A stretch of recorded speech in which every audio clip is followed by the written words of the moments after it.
Yeah, I think we're all set. And we're on. Are we on already, I yeah? think so. She Okay. said when you see our face. Big Easy, final day with me, Cara Schulz. And yeah. Thanks for having me, Tobias. Oh, okay. And we switch already to the board. The players are not sitting yet, so this gives us a little bit room for introduction. Cara, please introduce yourself. Oh gosh, so my name is Cara Schultz. I am from Southern California and have been playing for about 5 years, 5 or 6 years. Super excited to be here with Tobias. Oh wow, they're off. Okay, that was quick. I think they're eager to get started. So on the bottom we see Olivia from New York, and on the top we see Kevin McDonough from Phoenix, Arizona. Kevin plays since the 70s. He loves game in general. He is a retired music director. And this is his first final. So this is also the first final for Olivia. Both are really excited. Olivia didn't have to wait so long for her first final. No kidding. This is fantastic. Look at her slotting in the first move. This is great. And Olivia is moving the orange checkers. On the left is her home board.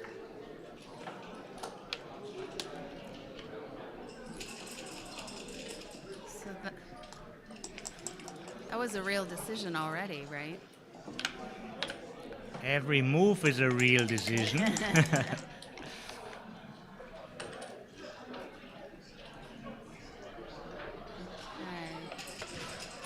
Olivia has a holding game. Great asset for her to hold the 5-point.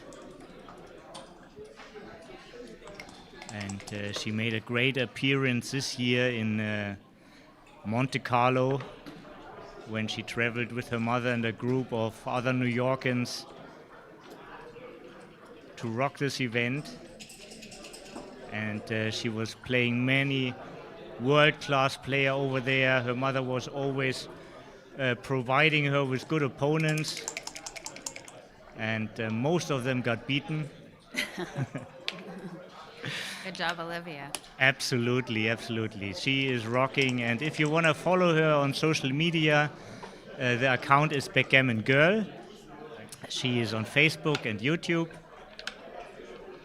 And the World Championship finalist is a big fan. The UBC champion is a big fan. So Olivia has a big crowd of people cheering for her from all over the world.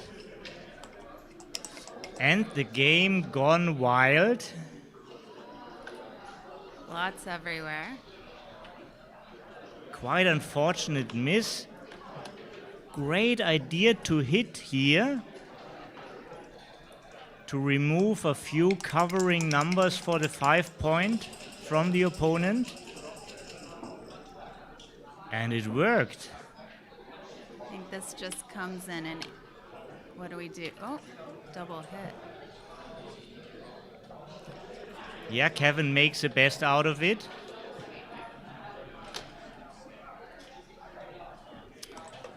He wanted to cover, but at least he was able to hit 2 checkers. Mm-hmm.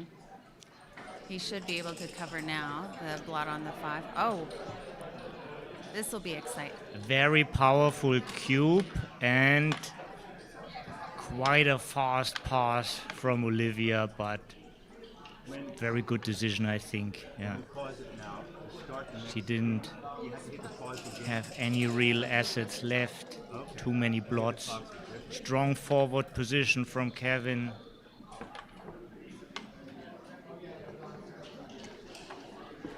That was a fun first game. Yeah. The action was so wild, I missed a lot. I'm sorry, I will slow down with the side stories and more focused on the action here.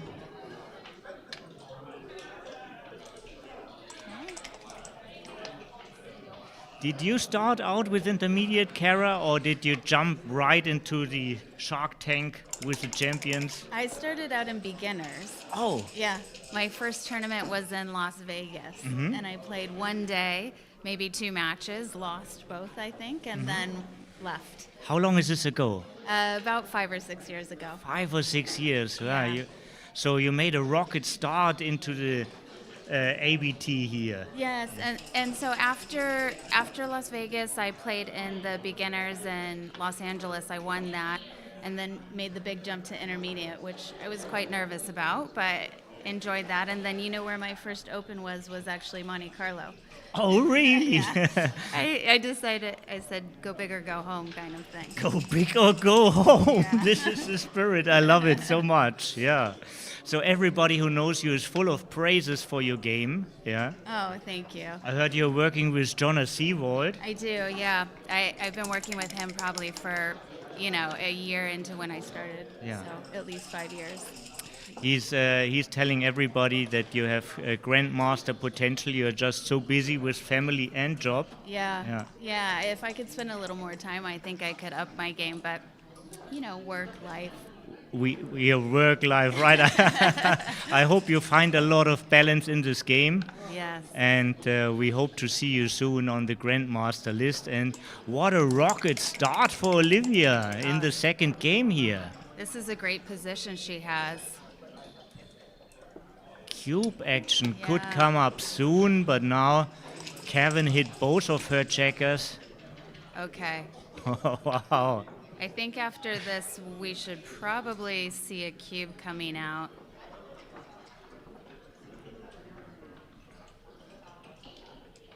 And what do you think? Does Kevin have a take if she cubes? Probably depends on the race. His position is a little bit poor. The biggest positional strength is that he has escaped with 1 checker. And look, Olivia sees a block in Kevin's board and makes his action move, hit him loose. Now he can make a point. Yeah, actually a great incoming roll for Kevin. And probably he is winning in this particular sequence.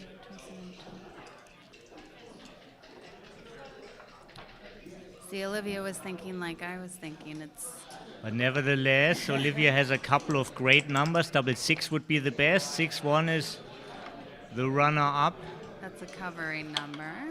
She Right, wants. and the heat is on.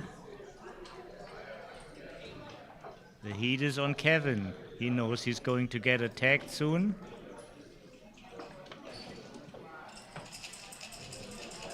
Okay, she puts up alternatives. As 2 down brings Builder for the 4 point.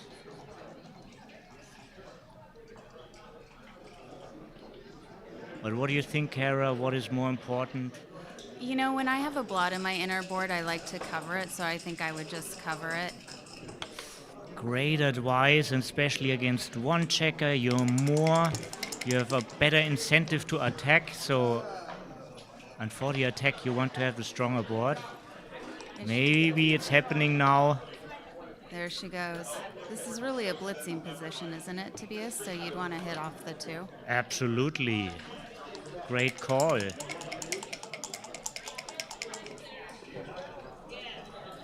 Oof, Ooh. that's a killer number. Kevin is full of energy, waiting 40 years for his first final. Now he wants to win it. So he's played 2 and he has 2 more. I think he wants to strengthen his board, but I'm just trying to figure out if the 4 or the 2 point is better.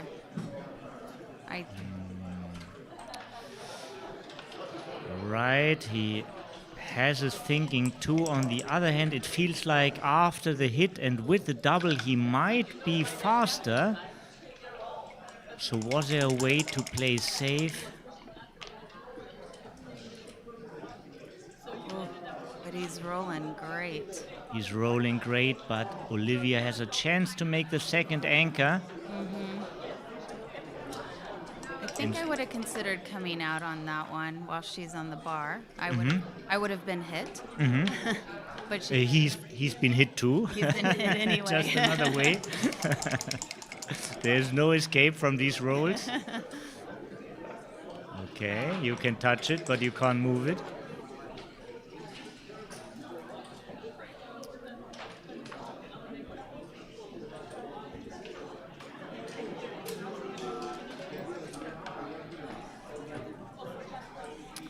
I like the natural motion frontwards. She's playing a frontwards game.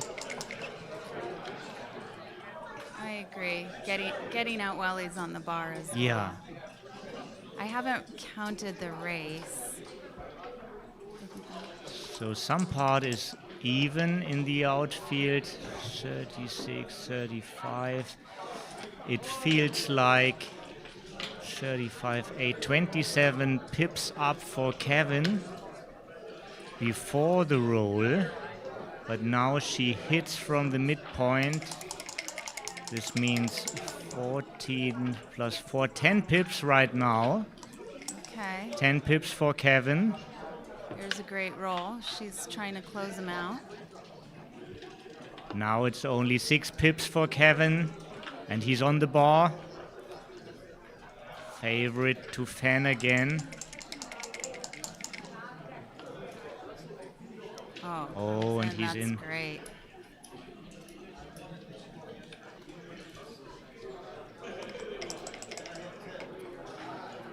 You can see how serious and focused the players are. Another great one. Yeah. From Olivia. Kevin just wants to come in. He comes in.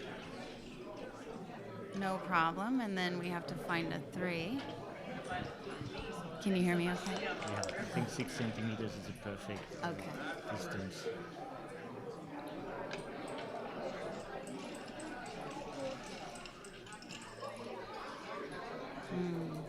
Is there any duplication? Well, there could be the banana split as you're providing blots anyhow. I was considering that. But this is a very difficult move. People, be gentle. You're still watching an intermediate final. These are the best of their division, but the race is very close. Olivia has a stronger board. Kevin is a small favorite to hit. No, actually it's pick him. I think 18 numbers hit in this position.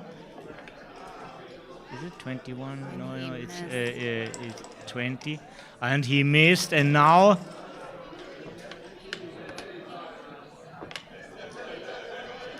nice technique. Bringing closing numbers, hitting, bringing closing numbers. Now it's only 1 number to return. Snowflakes, as McGrill would have said, double 5s would have been a hit in the outfield.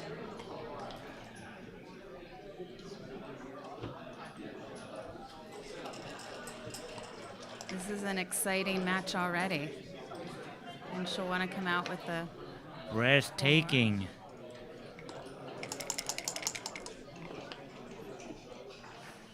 The race is for Kevin, but it is far from over.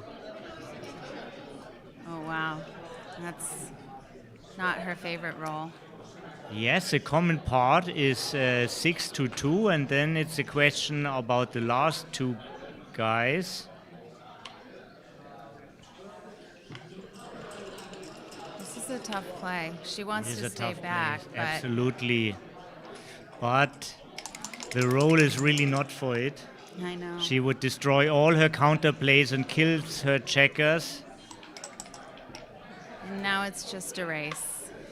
It's just a race, and Kevin has the best of it.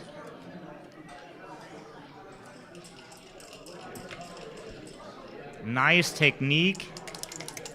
Being flexible for a great bear in. Oh!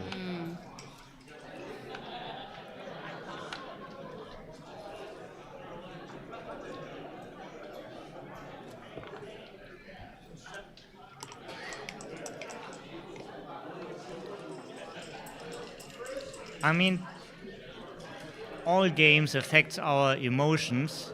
This is basically the fun of games. How do we handle it when we feel bad luck? Do you have any advice for people, Cara? With the emotions. Yeah. Yeah, it's interesting. I think I've heard a couple people say this. I think it was Jerry Tanzi who said it a while ago.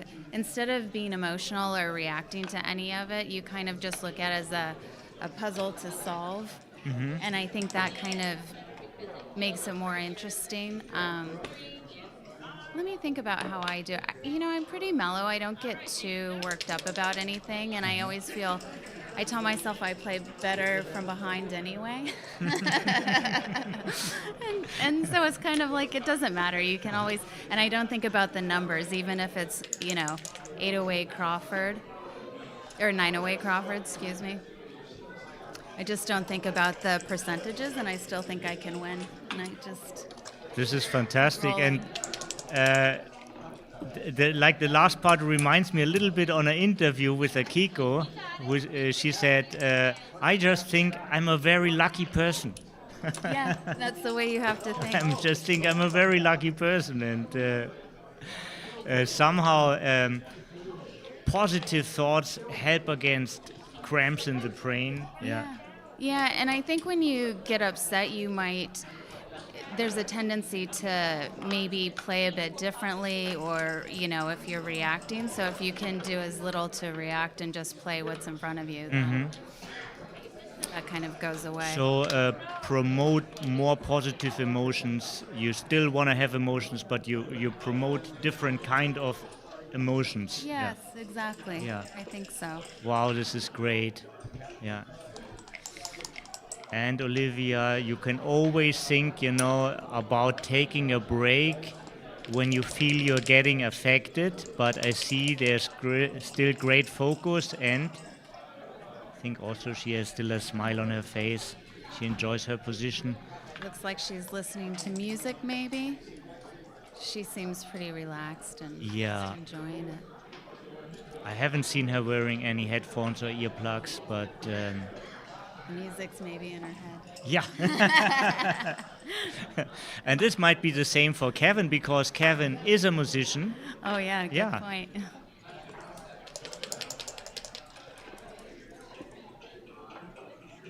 So what should we know, Tobias, about this score? 4 away, more away? 4 away, more away. Oh, this is a great line. Thank you, Cara. Well, pretty obvious. You want to walk in bigger steps. So double aggressive and you can win gammons. Okay. And you're talking about Kevin. Oh, right. When he's... about Olivia, sorry. Because she wants to walk in bigger steps. Got it. For Kevin, of course, he's on a 4-way score. He has sometimes an ability to end the whole match with a double gammon. So also he wants to be aggressive when he sees gammons. Okay. Yeah. So she's kind of torn in between pushing her own gammons, but also be a little bit cautious. Right. Because that 4-away score, the even away score, is very efficient. Yeah. Backgammon is training your skills to adapt. The strategy is really dependent on the current position, and you have to see a couple of different aspects with the score here. Yeah. Okay. That's a nice roll. You have a friend here in the chat, Cecilia. Oh, hi, Cecilia. And it looks like Marin is transcribing, which is fun. So thank you, Marin. That banana split back in the second game. Looked like it was correct. That would have been fun. But that's really hard to do, and it's hard to know when it's right unless you're a grandmaster. I think there's a lot of interesting input after the match, especially about this banana split, and I'm pretty sure Olivia will come back stronger no matter if she wins or loses. This is a great experience. These experiences are important to advance. Absolutely. This is also why it's necessary to have this division. Yeah. And it's great to have it recorded so she can go over it afterwards and Yeah.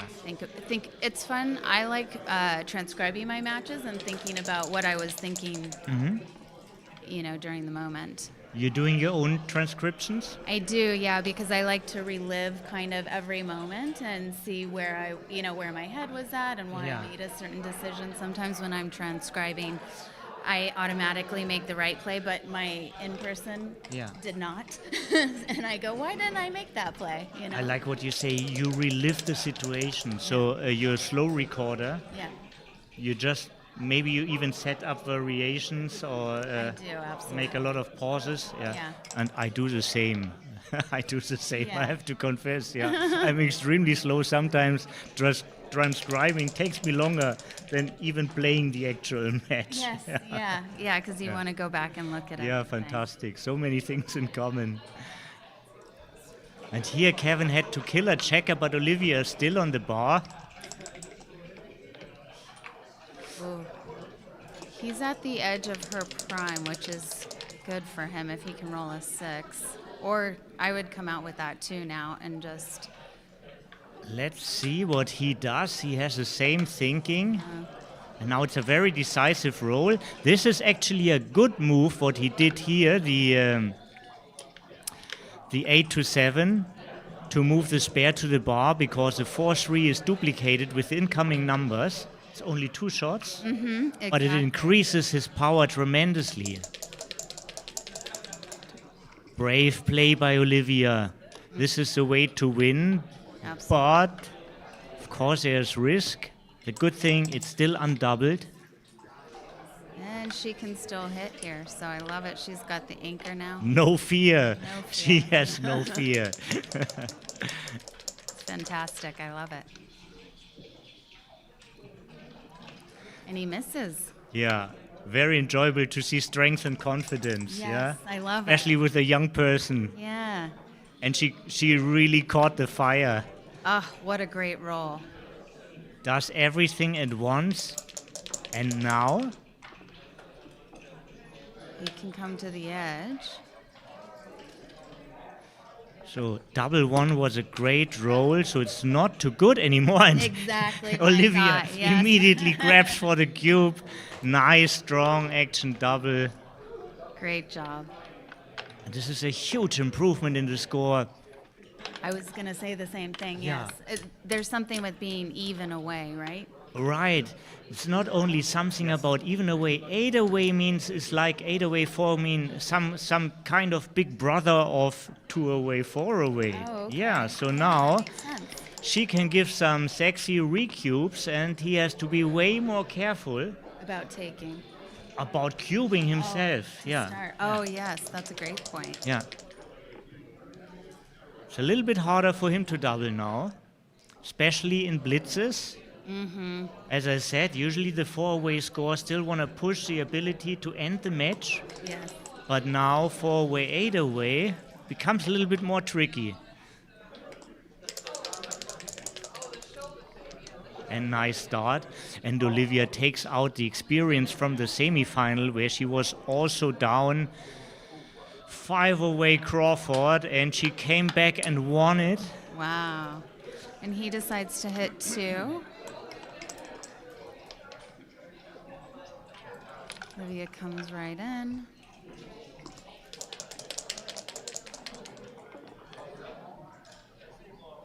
I think I just run with this one.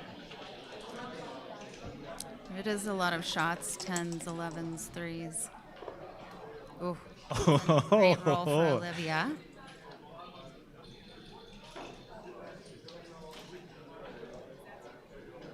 These doubles aren't always easy because you want to make the 5-point, but you also want to unstack a heavy point, which kind of makes you think about unstacking the 6. So there's always pros and cons for all kind of plays. Yeah. So these decisions are weighing processes. We look at positions and then imagine what is the up and what is the down, and what's finally weighing more grave, what aspect, what is a better point. So for example here we know the 5 point is a better point, but it's not an extra point actually, it's only switching a point, yeah? So all this plays a role when we put it on the scale and make a decision. And this is why this game is so hard and so exciting. When you're weighing those kinds of decisions, how do you come to a conclusion? What do you think about? Very often it's positional knowledge. So every knowledge, every position type has particular needs, which are more important than other things in other positions. Yeah. So here I put this with it on the scale. So sometimes. Got a Cuban. Yeah, completely got lost. Yeah. And she's doing great. Another cube. The only downside, she wanted to walk in 2 steps. Yes. To continue with an even away score. Agree. So now we're 4 away, 7 away. But I'm not sure. I mean, she just doubled after 3, and before double 3 was just such a great roll. It was. I don't think she had a double earlier. Yeah. Maybe too early. She doesn't want to give him easy cubes because That's then she true. never gets a 4 cube in her hand. Yeah, that's right. I've noticed as I've been going over some of my matches, when the difference in score is 4, so like when it was 1 to 5, you tend to be really aggressive in cubing, and things that might normally be takes or passes for your opponent. But then when it shrinks to 3, a lead of 3, it certainly changes a bit. Right? 4 seems to be a big number, at least in what I've been seeing. But nevertheless, she caught up. Now it's only 3 points behind him. Well, that's a great roll. 7 away, 4 away. Oh, that just solved all his problems, which is jumping the prime. And covering the blot. Now She is jumping too, but he might be a little bit faster. 6, 8, 4 pips only. So this is not a double, and it would be a very easy take. Olivia has what, about 129, and did you count Kevin already? Pardon? You counted Kevin's already as well? I just count the difference. Ah, okay. The mental shifting, I can demonstrate you the method. It's like I put down 2 from the midpoint and I switch the 5 to the 4. Yeah. Okay. And then I just have to do an additional 3-1 in the outfield, and it was all even. Yeah. But now they already started moving, so it was yesterday's count. Right. Yeah. But nothing grave happened. I mean, there was no Big swings. no big swings. Big swings are here only big doubles. Yeah. Or tiny little numbers and very big numbers. That's a nice And roll. this is a swing. She is catching up. Yep. So now she is 2 pips up, but after his roll, she is 3 down. Very, very even. Slight advantage for her as she's on roll. Oh, and now we'll see a cube coming from her, unless he replies with some big doubles. Hello to Istanbul. We have watchers from all over Oh, the world. look at that. He says, not today. Kevin is fighting back.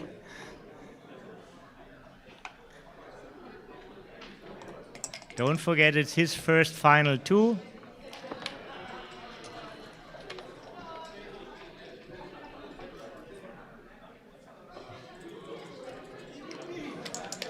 This is the same. It's only 1 pip difference right now. Now Kevin is 5 pips up. Okay. But Olivia's on roll. She's taking the first checkers off. Now at this point in the bear off, what I do is I get the count and then I just count the difference. Add and subtract, Yeah, to see who's up. So I just keep in my head, okay, I'm up 4, I'm down 6. Very good advice, yeah. That way I don't spend too much time counting and recounting. Mm-hmm.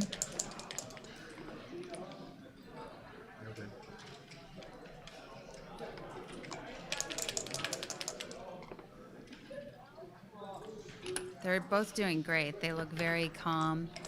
I get a bit nervous when I get on camera and then I have to settle down. I know, we wanted to stream you earlier, but you refused. If I'm winning, then I have to be in. I understand that. Yeah, that was our deal. Yes.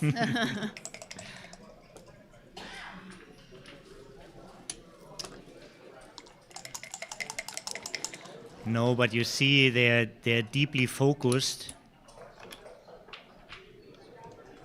Both are deeply focused. Mm-hmm. I think I lost count because I wasn't paying attention. Me too, but we can do it again. Yeah. This is 9 pips down, 8 pips down for Olivia.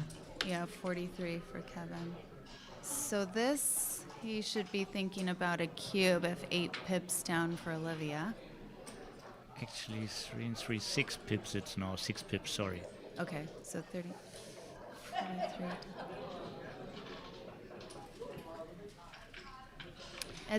At this race, it's still, I think, a good double, even though he's ahead in the match. I think I would still cube this. Mm-hmm. She has a gap on the 3, which is, gaps are bad. On the ace, it feels not so bad. What would you do? So Kevin takes a break for thinking at the right moment. He realizing his strength now. Mm-hmm. Yeah, so this is quite good. Now there's interaction. You can check, you can ask somebody. You can't write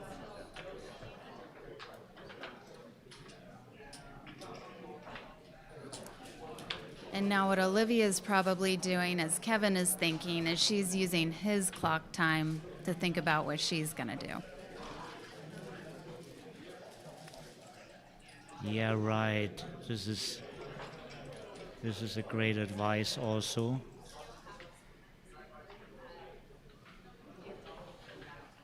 So 6 pip difference.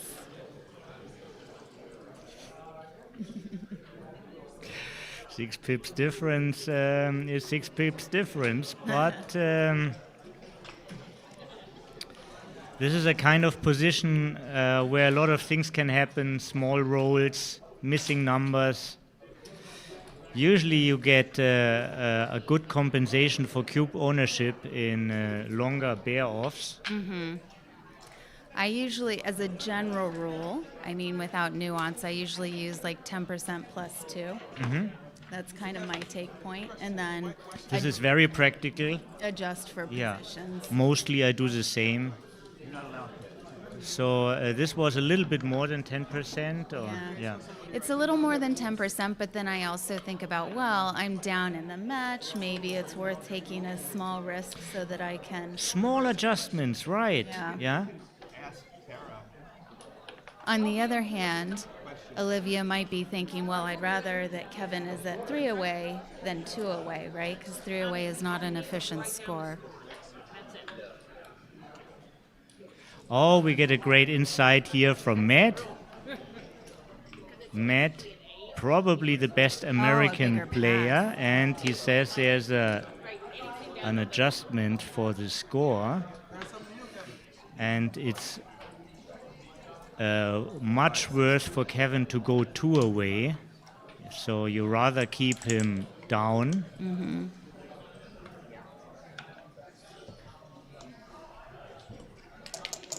That's good to know. Thanks, Matt.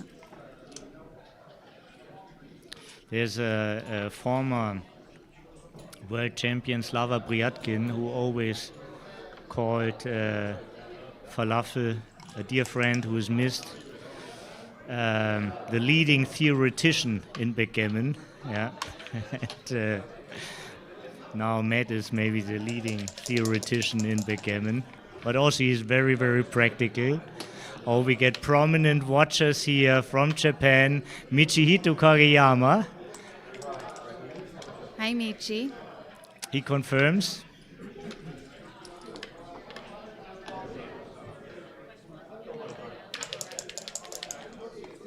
Of course. Ah, okay.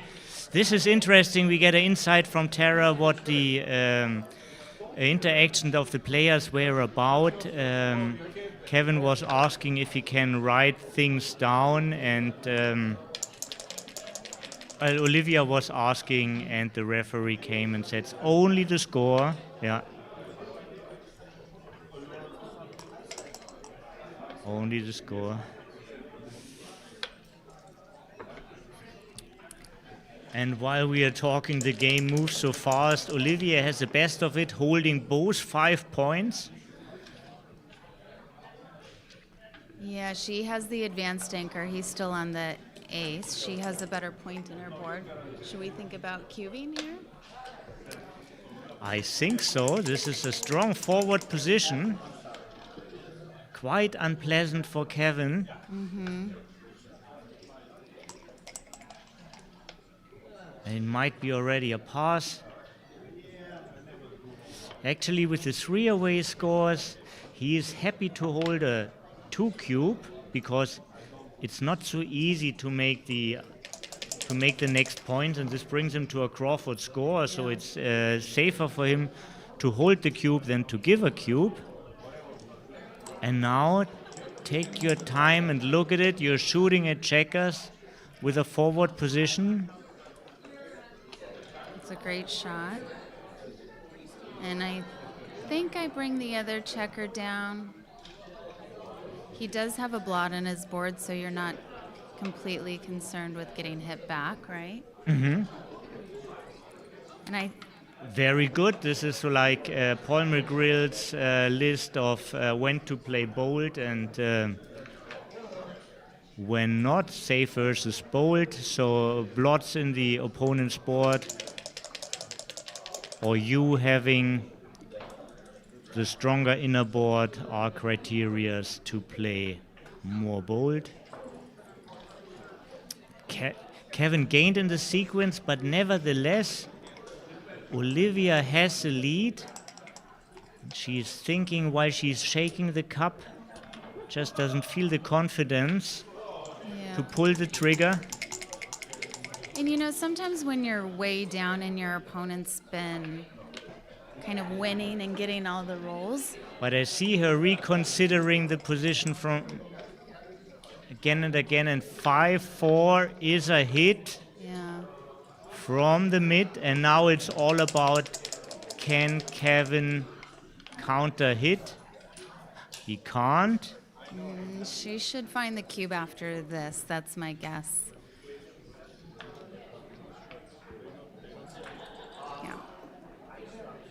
Kevin looked almost relieved to let this game go. He was. I don't think so, but it could have been a double way earlier. Yeah. Mirren says it went to too good again, but. Oh. Yeah. So Donald, you're right. It was too good. Yeah. Olivia Aaron Rose from UK is transcribing, so we have some insights from XG, but. Yeah. Probably not by a lot. Yeah, and Olivia was probably thinking about it for a long time and just didn't, as you mentioned, maybe didn't have the confidence to. But now she's at an even away score again. Great score. It was a very valuable point to get.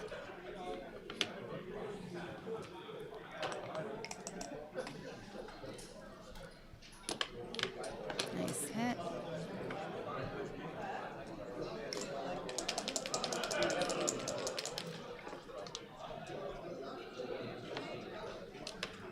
And it looks like he's going to double hit here, yeah.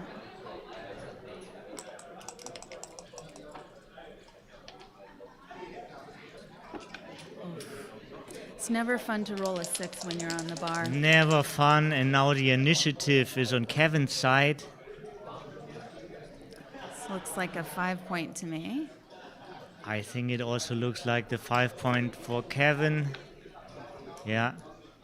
Hard to find real alternatives. Plus, it's a point you wanted to make anyhow. Oh, I like this actually. Is fun. Yeah. Being active instead of being passive. I love it.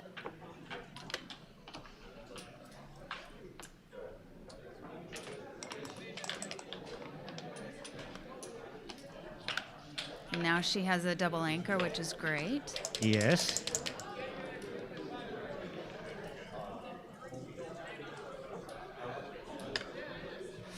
I like also how you phrased it, Cara. It's a double anchor game, not a back game. Because the race is not completely lost. And their anchors are quite advanced. Mm-hmm. I love that she didn't even think about moving up with the second anchor. She knows that those are her assets, and that's what she wants This is to do. positional knowledge. Yeah. This is expert level knowledge, what she's showing here.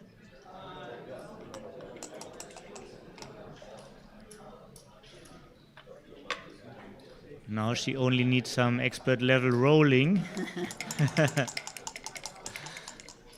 So what she's going to do is try and build her board while Kevin is coming around, I think, right? So that she's ready when she gets the hit.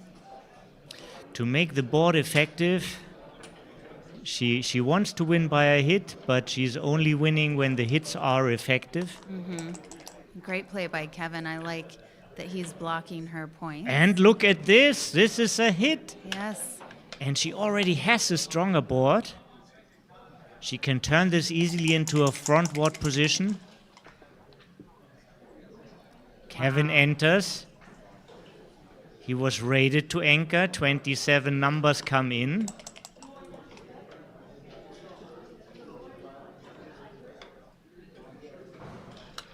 Wait a second. There are many ways to play it. You could block sixes as well as an option. So she decided not to give direct shots in her outfield. I think he just comes out with this. You don't want to mess with the structure that he has on his side. Stepping into a triple shot. Yeah, I don't think he's afraid. Are you afraid? I am not afraid, but this is a really brave move. Looks all very expert to me. I'm a little bit surprised to see so many good moves in the intermediate final, but this is a final. It's a final, yeah. And she missed. Oh, she missed the triple shot. 28 numbers were hitting, also the double six from her back anchor. And that's a At great 6-5 was a miss. miss, Yeah, yeah. that was a great find by her. I like that she's slotting the four, getting ready to make her board. very conceptual.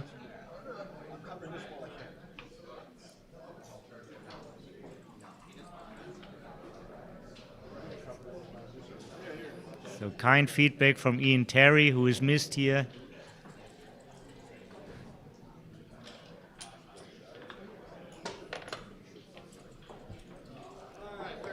That's a beautiful play. Strong roll also, yeah. And look at This this. is a great reply. She's going to make it. Yeah, and I bring one. Well, You want to have good fives, Olivia, good sixes you have already, so could have considered the last four a little bit longer. Be aware of your choices. yep. Can make every move only once. So she really wants a six here. Really wants a six. Can make, make a point. Not the desired point, but it's still a point. Yep. Kevin keeps on dancing, now a six. There it is. Look at this. Wow. Play it slowly. You could Yes. close him out, actually. Well, this But you brings can- you again under pressure. You need to roll a six the next time. Yeah, I think This that was a wasn't tough clear. play. Really tough play. She saw it, but there's still considerations. Just because you see something doesn't mean it's right. There we go. And now she just needs a 1 to get out, and Kevin needs a 6 to come in. I wouldn't be able to think all this so fast, so I'm much slower than yeah. they are as well. There's the 1. That's a start. Good news, bad news. Nice. Slow down. So, if not for you, please slow down for us. He comes in at the clutch time. And now she desperately needs a 4, not to be attacked.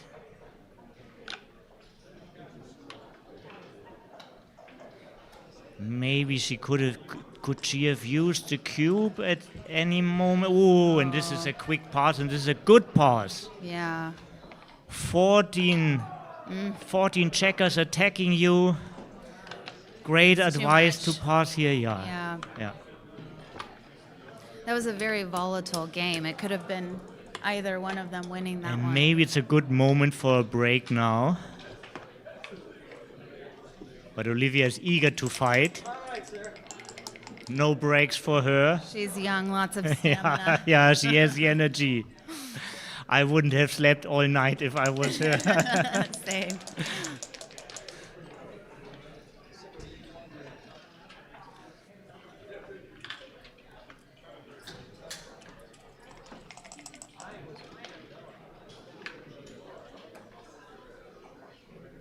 Probably just run.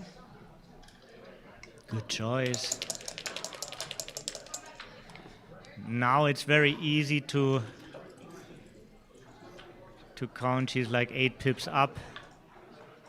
Now she's 12 down. 13 down actually. We get some technical informations here in the chat. This is for all the people who like extra insights. Join the chat. But we are here with the players, focused on the excitement of the ongoing final.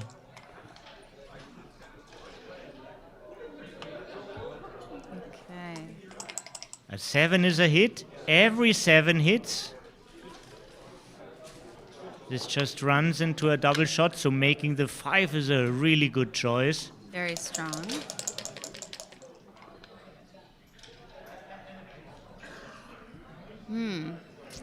Looks like we have a shot coming. There's no way to play this completely safe. The safest play is To play to to the go 2. 8 to the 2, yeah. It's probably right, even though it's ugly. Still 6 shots for Olivia. 6 very decisive is. shots, and here's a 7. She sees it Right. immediately. And a little smile to her face, yeah, she sees the hope. Oh. And he's probably He gonna re-hits, attack. but there's a blot in his board. And does she realize she has a stronger side? I would have considered a cube even from the bar there. At least consider the strength of your position. Yeah. And I She's still stronger, think 3. especially because she's on roll. And now she has blot. She still has blot access on the outside and inside, which is nice. Whoa, and this is should very, be very a- bad. Be a cube. Very bad. This is a time to think. Something really extraordinary happened, and that was a dance on a 2-point board while you have a forward position.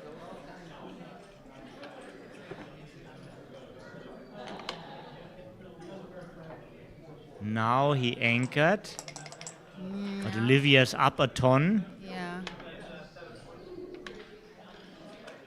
Maybe make the 4 here. Do you think we need to? But clean then up? she has like 2 blots in the outfield. Yeah, I would think about this a bit longer because I'm Yeah. not sure what the play is.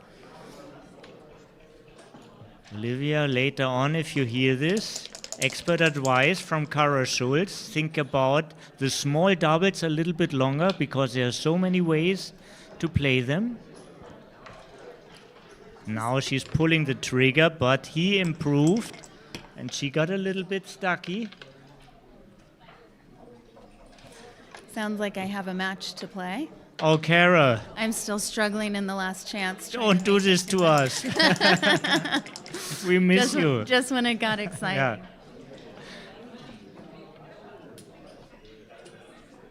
I kind of want to see how this ends, so maybe Bill will Yeah. let me at least this game. At least this game, please. Yeah, yeah. You can't stand up in the middle of the game. No, Yeah.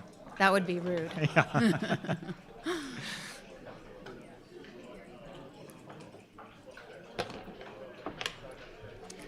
And now she has a great position. She has doubled already. She has a 5-point slotted from the rear. So when I look at this position in my head, I call it a consolidated position for Olivia. So she's escaped everything. She's consolidated. She's, kind of in really good shape. Well, a little bit of trouble with the outfield point of Kevin, but 1-6 was just a perfecta, does everything she wanted. It was a beautiful roll. Oh, look at this. She jumps the ouch. prime. 8-6, All right. 14, I have 47. 6-7, 14-7 up, 6-13 up, but he's on roll. 4 pips now. Quite exciting. He has cube ownership. Oh. That's a above average roll. Yeah, I think she's 13 up now. She's already turned the cube.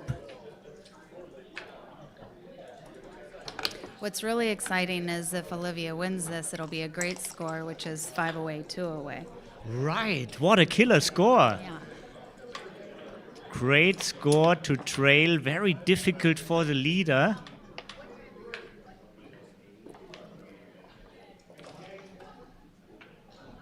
So this is, I see why she's taking some time. You might want to consider putting one of the checkers on the 3-point because I like to fill in my gaps. But this checker would naturally come from the 4. But you also want to get crossovers, so you might not necessarily. Yes. She wanted to save some numbers, and this is brutal. That's right through the heart. Hey, Kevin, Olivia wasn't ready. Roll again.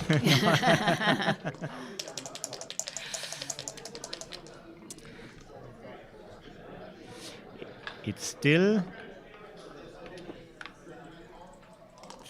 close somehow, I think. 2 4, down.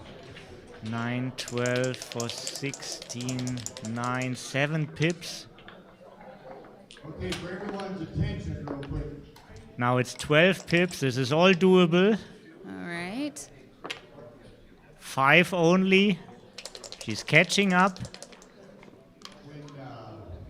Just for everybody's attention. 16 now.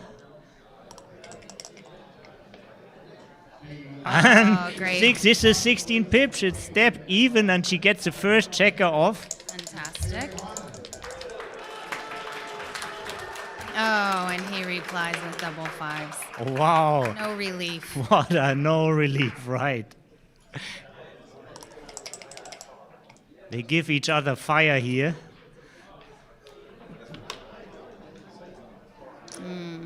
3-1 would have been another idea. I think I would have thought of that and stacked the heavy stack. And I like to keep checkers on my 4-point. Good technical advice, Olivia, here. Oh, and she knew what she knew were what doing. was happening. Don't listen to us, Olivia. Right. She looks a little bit more relaxed now, but she needs more good numbers. It's far from over. I'm always really relaxed at this time because I know it's up to the dice and it's not the decisions. I'm not making bad choices. You're so cool, Cara. I can learn a lot from you.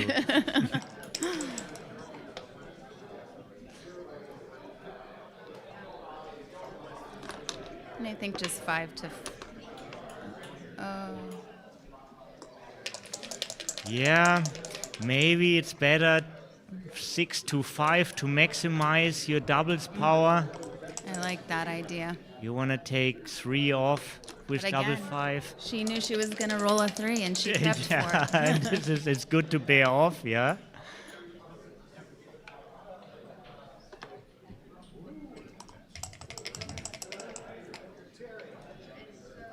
All right.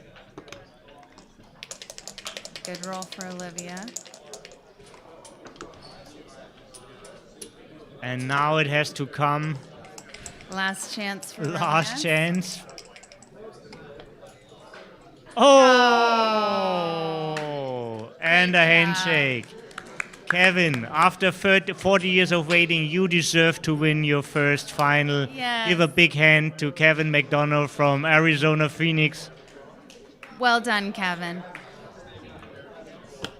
And Olivia, big congratulations to your first final. I mean, you really showed us that, you are to watch out, and soon we will see you in the Champions Division, I guess. Absolutely. We'll see a lot of her, I'm Yeah. sure. So. And Cara, you have start to study because she's going to be a grandmaster too. So I heard the that, race is yeah. on. I The better race is hurry. on. She is your competition now. I love it. That's great competition. And thank you very much for coming here to the commentary. And since we are not commenting, I can wish you good luck for your match. I don't have to be neutral. Thank you. Thanks so much for having me today. Yeah, see you soon. Okay, Bye. thank you.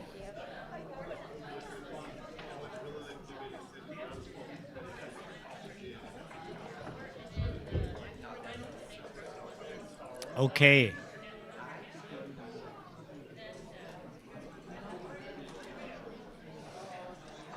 So here is, once again, this is a super jackpot. This is a Masters jackpot, one of the classical ABT events. But I need like 5 minutes to switch my brain to get really refreshed. I mean, I was so into this match. I'm so excited, yeah. And before I can get technical again, I need to breathe, yeah. Okay, please continue watching. This is the final day. And this is the best show you can have. Of course, there's also another game here in the Big Easy, 49ers against Saints. But who wants to watch that? We have backgammon action. So watch for yourself for a moment. You have great people in the chat. You can interact with each other. And I'm back in like 3 to 5 minutes. Thank you.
Yeah.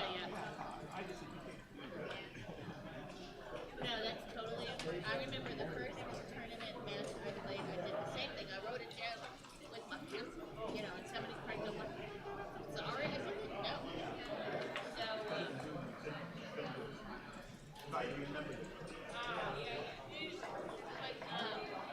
She's something else. 15. What?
And I hope you entertained yourself well with this great match.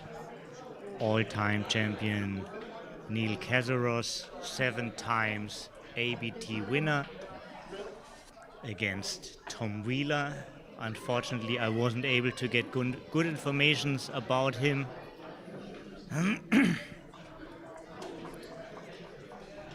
But maybe we soon find somebody who can introduce him better.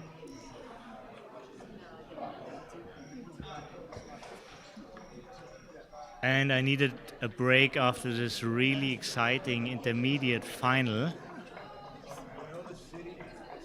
I was really thrilled to have Cara Schultz, a great player, with me here.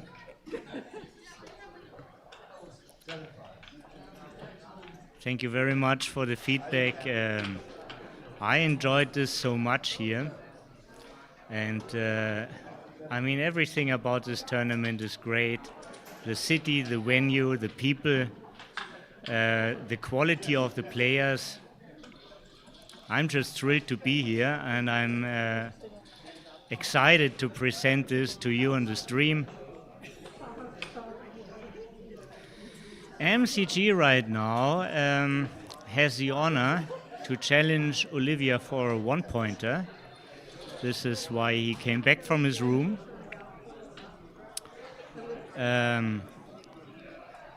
Olivia figured out that he is not only the owner of the most lovely dog, but also a great player who qualifies to give her a challenge.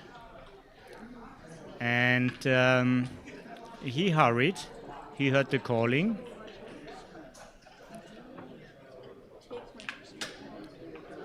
So MCG is in the room waiting for his match against Olivia. He also was with you here in the chat. Enjoyed to watch it too.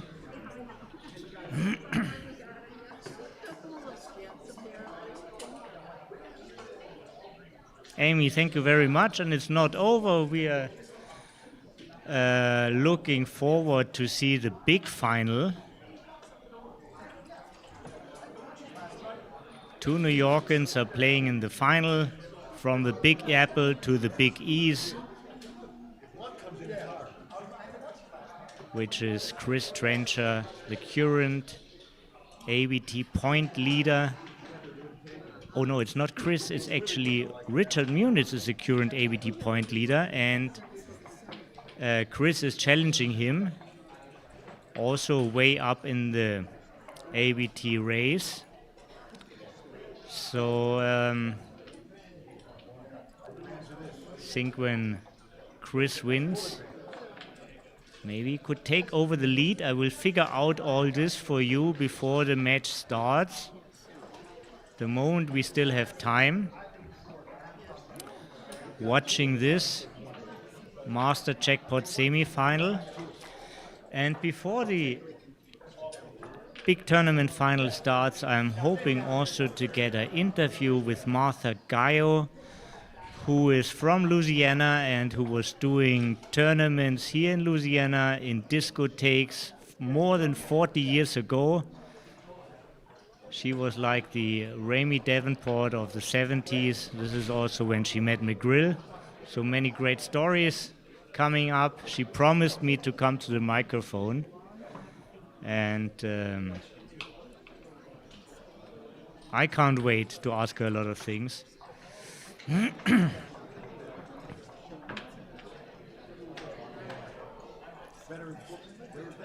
it's you, Bob. Fantastic. So now I know who is I'm Trex. Yeah. Bob and I, we met in Chicago, in the Chicago Shred. He's not only a great board maker, he's also a great player. Often does nice contributions also on social media, on Facebook. Fantastic that you're watching. Always great to stay connected. Just in the morning I had a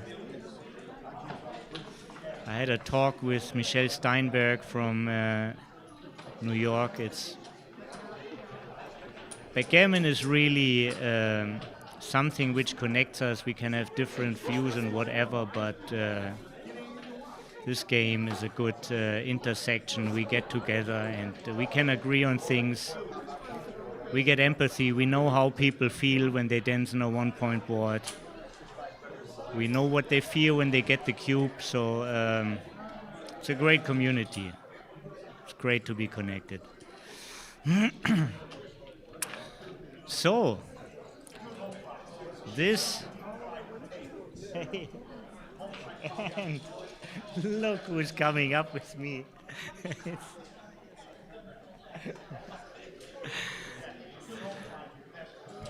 While we were talking, the match is going on. We have a 5-away, 7-away score here. Really interesting score. In the way that there's a high focus on... Well, most particular thing to say about the score is there's a big focus on the trailers recubes. If there's a big focus on the trailers recube, it means it's harder to ship for the leader and more things become a take when you're 7 away, especially when you still have some gammons active both ways.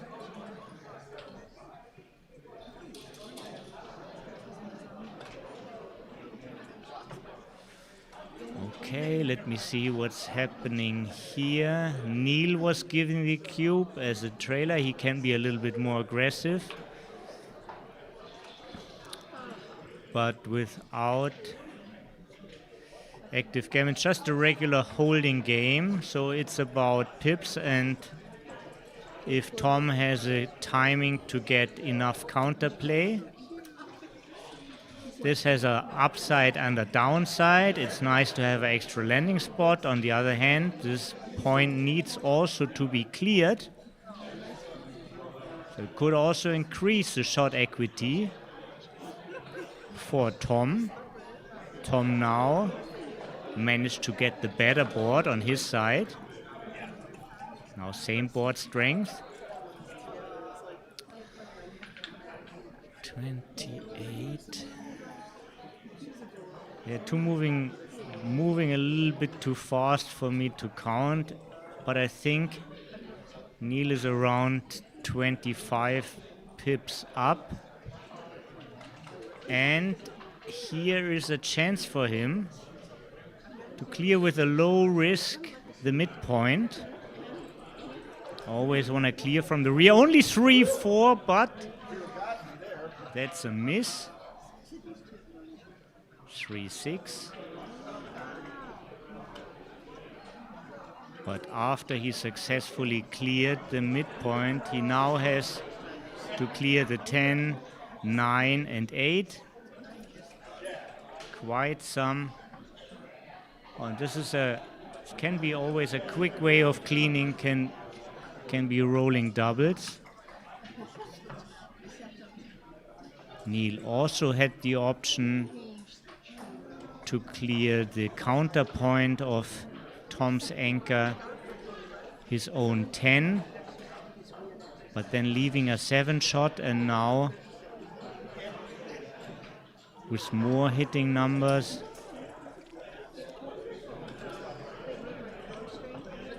Only 5-2 would have been blocked, so 4 shots, that was just enough for his taste.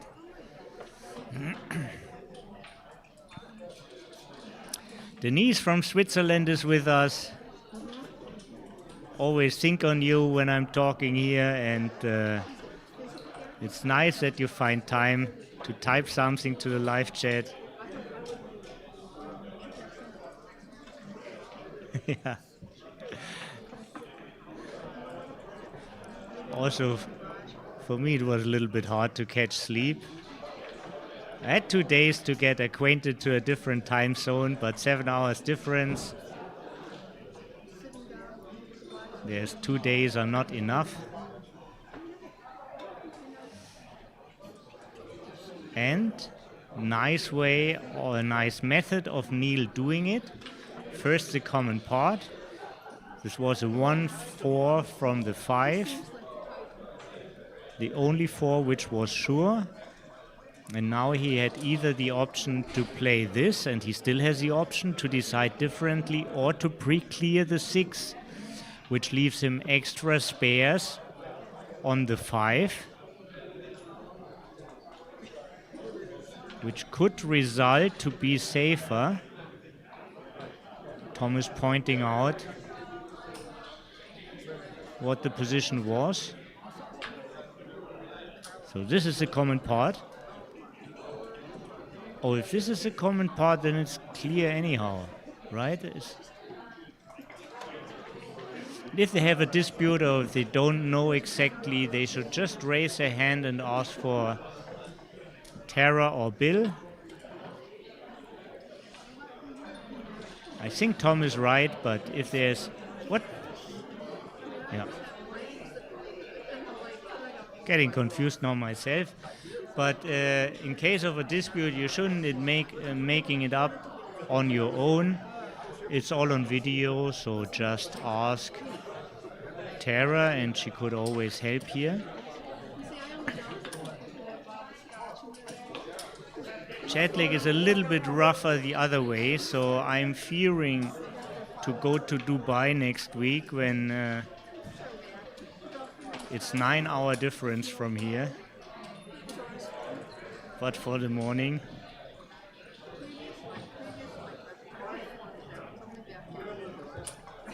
But that's my problem.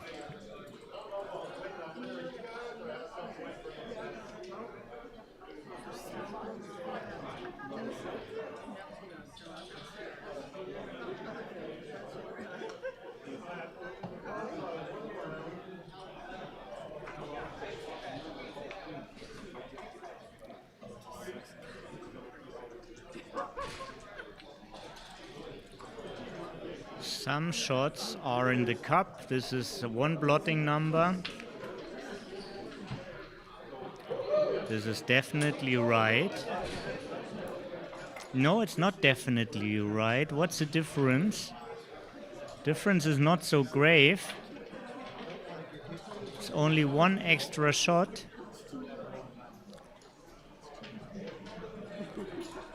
Means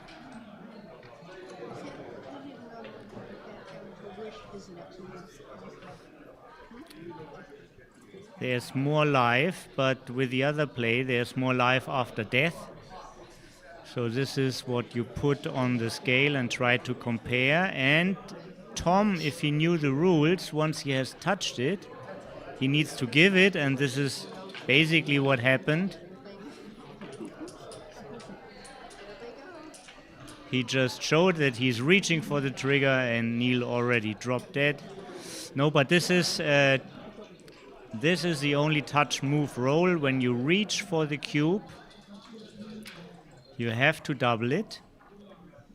But this is understatement of two people who know each other.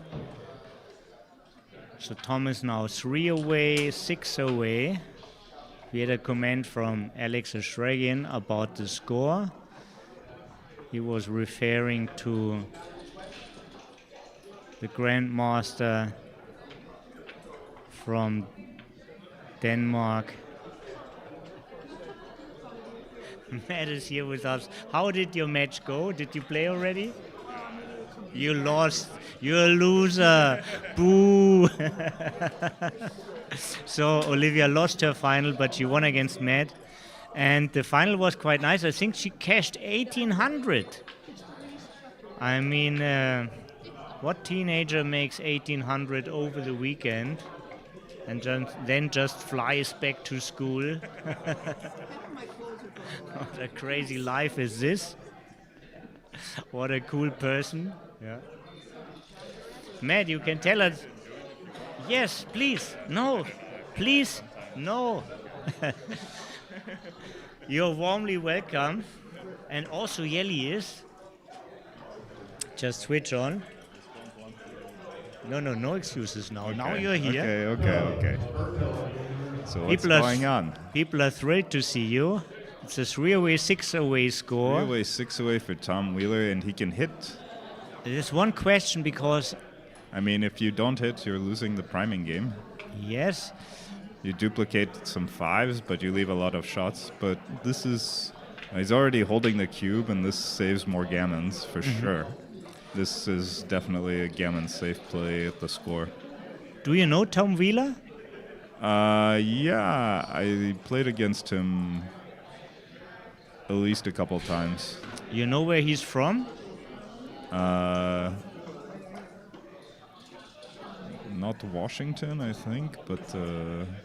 My first impression was Charles Bukowski is alive, but... I think you want to make a 5 prime with this roll, 6-5, like running the back checker. You're not making the prime, and it's possible you get stuck next turn, but you're also just giving your opponent rolls like double 5s and 5-2 to start an attack, and ace-6 to hit you on the 8 point. So just to get this right, you would do something different than what is Neil is showing? No, I would make You would do the same. I would make what Neil has set up on the board. Yeah. I mean, making a point is usually so strong, and it also gives you another builder to make a 6 prime.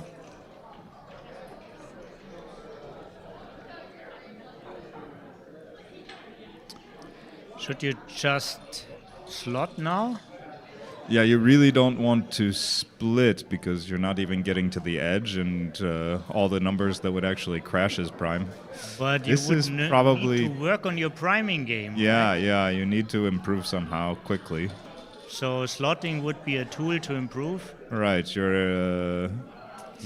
would be about 50-50 to hit you. But if you get missed, you have a much stronger position.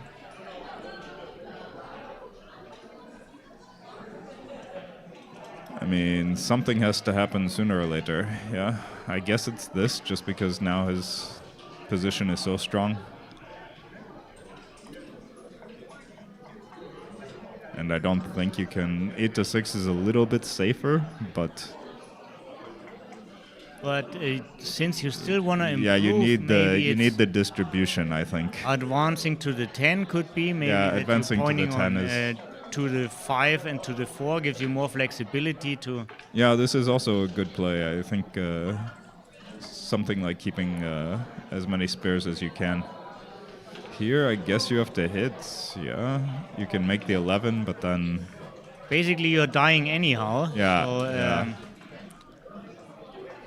You're hoping for something like this, and now maybe you can roll a good number to improve, like a double or something. Double ones? Ooh, look at Yeah, there's a double.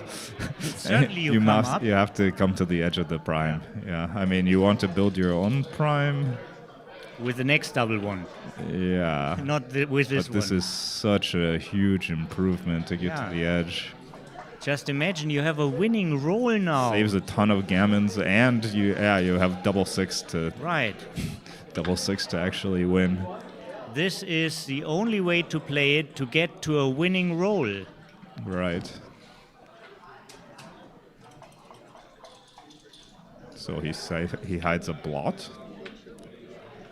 This looks Bringing builder to the... yeah, looks good. Only leaves a double 3 and double 6. 6-3 splits the difference.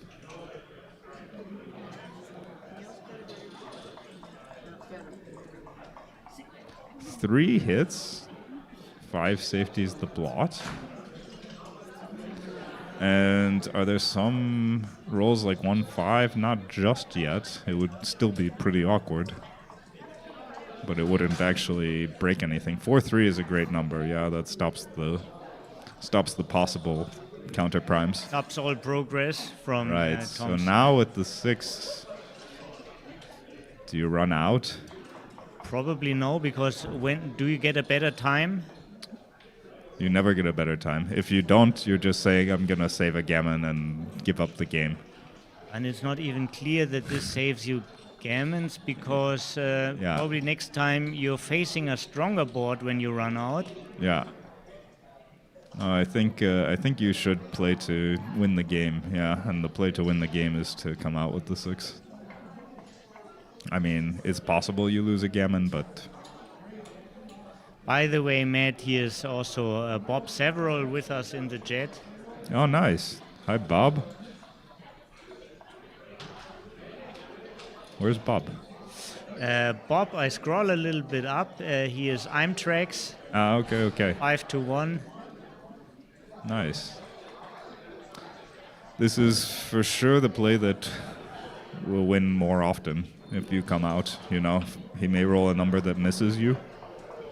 Could roll a number like 6-1, 6-2, 2-1, 6-3. You know, 2-1 misses. He's very happy with his choice now. Yeah. And you can't do anything too crazy. I don't think this is the right idea. This is too crazy for you already, right? I like this move. Yeah, you keep a 5 prime and you still have chances to attack next roll if he doesn't roll a 6. Mm-hmm. He also may not safety his blot in the outfield. I think many people struggle with this kind of position, you know, when to be active hitting and just keep the power of the prime. Yeah, usually you want to make a banana split if your opponent also has very strong threats against you, you know, and you just can't let him roll. But here the only number Tom had to escape was a 6, and even that wouldn't, like, necessarily win, right?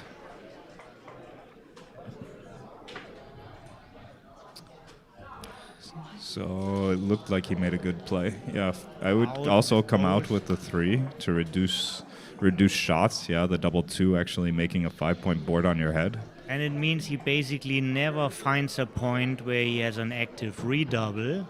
He's hoping to win a gammon in this position most of the time.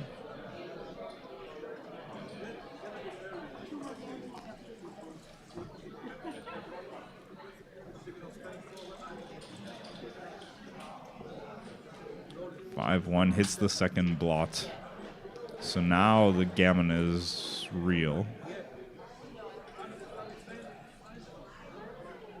Oh, Alex, thank you to know. Tom Wheeler's birthday. Oh, nice. Happy birthday, Tom. Making himself a present being here on the stream in the semifinal.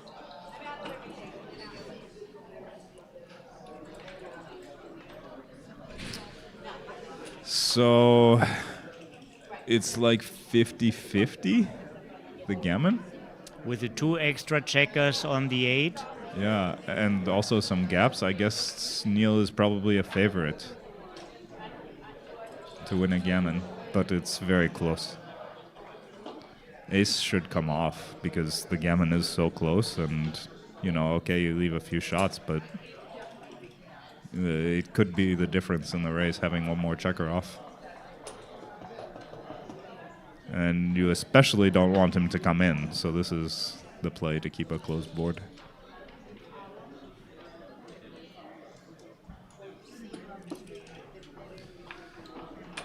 This is the safest play. I think it's the right move.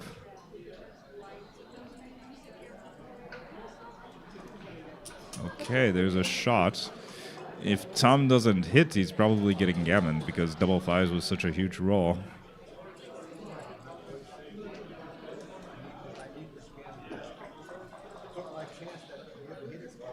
Another fan of the backgammon is real. Right. Neil is off in 4 rolls, and oh, look at this. Oh, Neil is off in 2 rolls, and Tom needs 4 crossovers. Yeah, He's on shake. Okay, so he comes in with both. So Tom is a favorite to save backgammon, but 6 rolls don't do it. And 2-1 is one of them. Oh, man. That's painful. Very, very painful. And a very quick 6 points for Neil.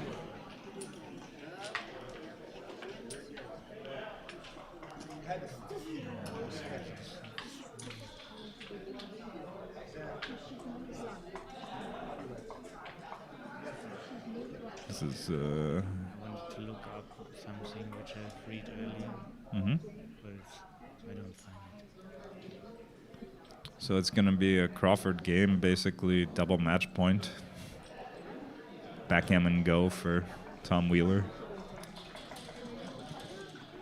And smart decision from Tom. He's having a break because now you need recalibration, reset your thinking a little bit, adjust to the score, and also digest the bad beat. Yeah. Do you sometimes take these kind of breaks? Do you get emotional sometimes when bad beats happening? And Usually not, but sometimes, I think everyone is affected. Usually I just try to focus on making the right move and see if I win or not. I want to win, of course, but all I can do is just roll the dice and hope they come out the right number, Cara Schultz said something similar when we did the collaboration before about the intermediate finals. She handles it in a similar way. Yeah. Nice to hear. I try to approach every problem, every role like it's a quiz problem, because a lot of times there are a lot of options that you don't even see, and every roll could be the difference between winning and losing. And it's very important to actually think about what's happening on the board. Mesam has a question to you. Between deuce point and ace point, what are the differences when bearing in? So I guess the question is how to play the checkers when you're bearing in against the ace point game versus the deuce point game? I guess so. Against the ace point game, you are more likely to play safe.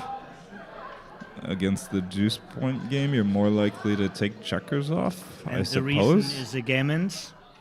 You want to push the gammons harder when you're less likely to win them? Gammons is part of it, but I think even at double match point, it's just that the ace point game gets way more shots, than the deuce point game. So you're happy to clear your 6 and 5 point. What to say about this? There's you have to be careful of running out of 5s against a deuce point game. If you only have, one checker on your 6 point or something, and you're holding your bar point, all your 5s are forced to play 6-1. Whereas you don't really have forced numbers against the ace point.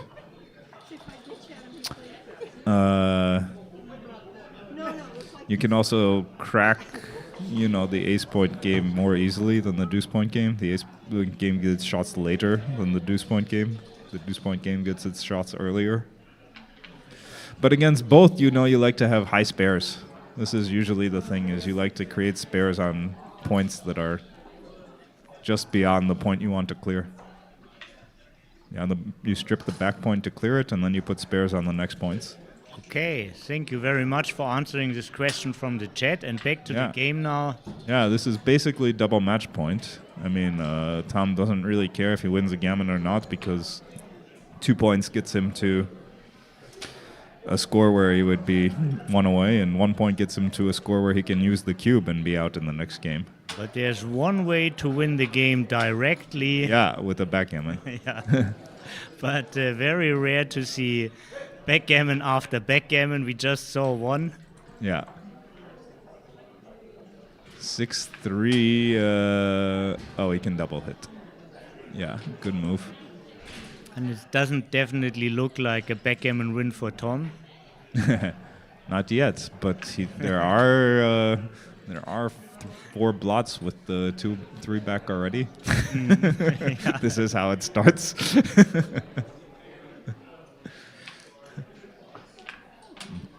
But Neil is carrying out a blitz against 3 on the bar. Neil is still the favorite. Especially after a fan. Yeah, with all 3 checkers. Not what you want to see. 4-3 can remake the deuce point. Not ideal. Yeah, he can't cover the 5 point. Neil can improve his board by making the 3 point, but it removes both covers for the 5 point. Still, when there are 3 men on the bar, making a better board has something to be said for it. And I like again the method Neil is thinking. So since he needs a man in the zone, the 3 is the common part, and now the question is where to put the 4. I would consider just making the 3 point, you know, even removing all the covers. Oh, right. Actually, Yeah. this is the fastest 3 men. way of board improvement. Is not bringing builders, it's Yeah. making points. Yeah, right. I mean, you're less likely to make the 5 point, but you have a 3 point board with 3 men in the air. Right. Just because you can't make the 5 point doesn't mean you can't make any points. Right.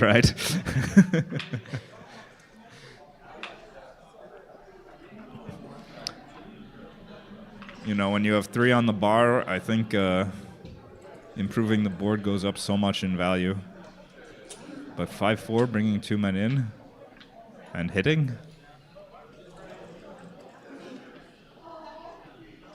1-6 hits back on the 5 point. But 4 men back in now. So if Tom can survive this blitz, he should be a favorite playing against 4 men back. Double 4 is a pretty good shot, yeah, making the 5, hitting again and splitting off the heavy ace point.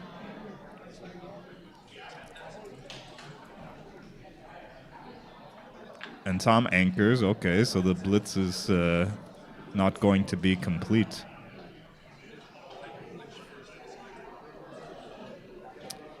And now he needs to work on the other side.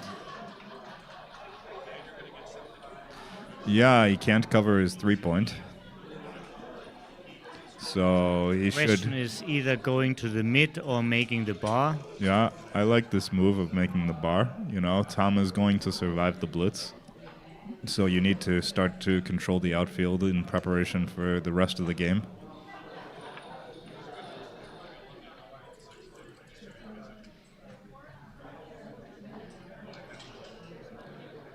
Fourth 3 is an interesting roll. Yeah, you have a lot of options.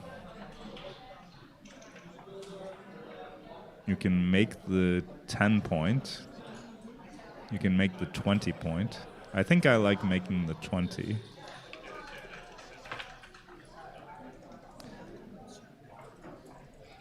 Neil made no points. Yeah.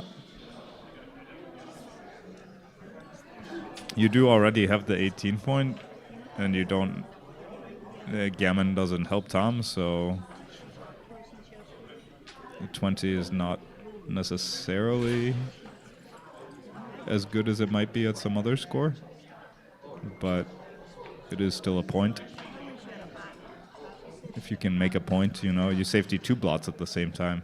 This looks not... Yeah, I don't like to put checkers behind his anchor, especially at like a double match point score. You gain a tempo, but you know, it looks like a very long game, so 1 tempo doesn't really gain you that much. It's basically his most valuable board asset, the 5 points, so why would he give it up?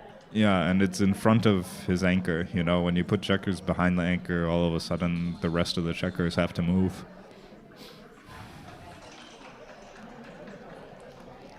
Right now it's blocking the 21 point, even though it's not a prime yet. If you make more points, eventually it could become part of a prime, you know?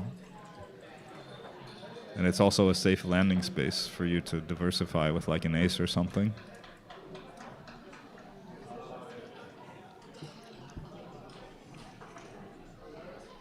Oh, double hit. Great way of getting the initiative back for Tom. Yeah. It's anyone's game now. Double 5 is not a good roll. It does pick up 20 pips. You know, pips are always good in a holding game.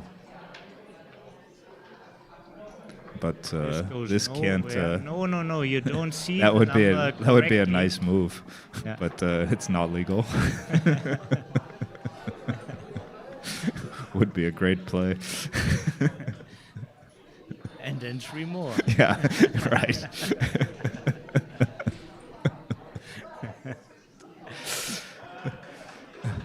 You can make the ace point. You could also make the 11 point.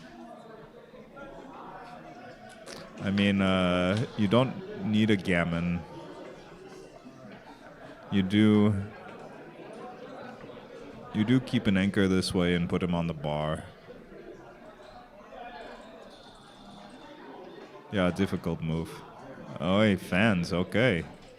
A lot of things happened here. 4 makes the board.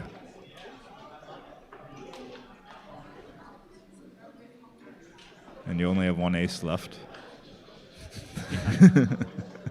It's really no alternative.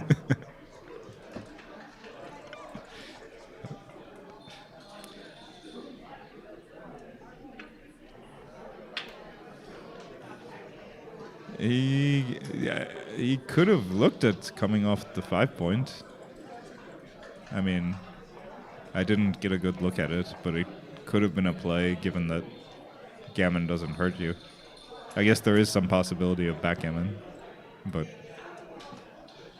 it's still pretty unlikely, even if you get 3 closed out.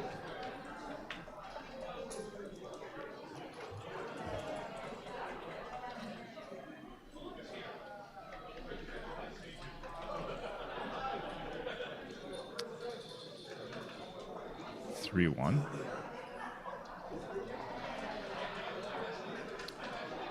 So previously we were talking about backgammon.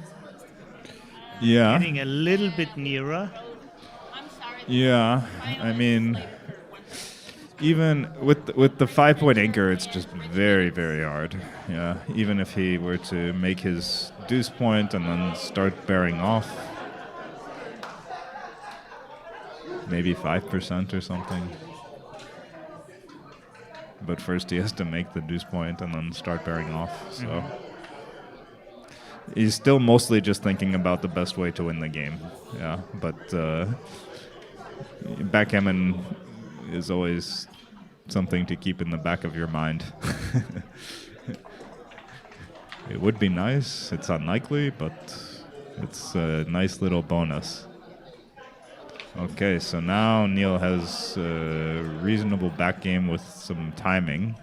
He doesn't like having his own deuce point, but he has plenty of time with the checker on the bar and the other... Really nice way for clearing the mid now. Yeah, it should be something to consider. Most contact is on the midpoint, and it was a roll to clear this contact. No. Oh, no. No way. You can't kill a checker in a back game. You have to come out and just hope he misses. I mean... Yeah. Herb is here with us. He disagrees with you heavily. He agrees. He says that everyone makes mistakes. But yeah. How do you know? But what you should think is that when you have a back game with the 4 men back, you have to play as pure as possible, and killing a checker is like absolutely shouldn't be in your vocabulary, you know. So he just has a 5 to play, no 6. So now you clear the midpoint.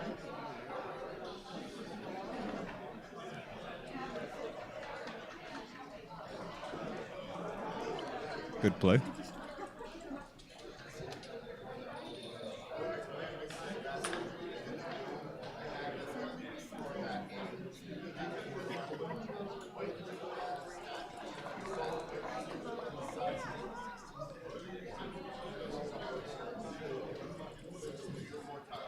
So Tom is a pretty big favorite to clear against the... You're basically playing against the deuce point game, but he also has the bonus of the 5 point. So this is interesting. You know, you can clear the bar point. You can clear the 8 point. If you clear the 8 point, your 5s are always playing 6-1, like we talked about. But clearing the... Yeah, I think clearing the bar point made some sense.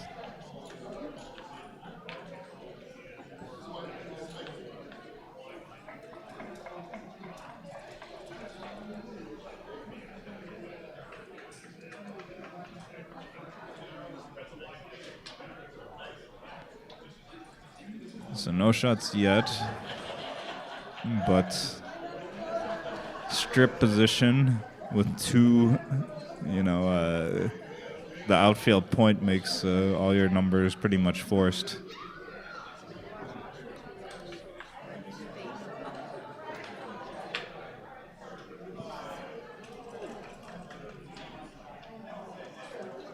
Three, 2. That should clear the 6. Yeah, good play. You create some spares, and you clear a strip point. Whereas if you go to the ace point, you run out of all your spares, and the other 2 points are stripped, which can lead to potential double or even quadruple shots in the future. Yeah, like if you roll a number like, I don't know, 6-2, let's say.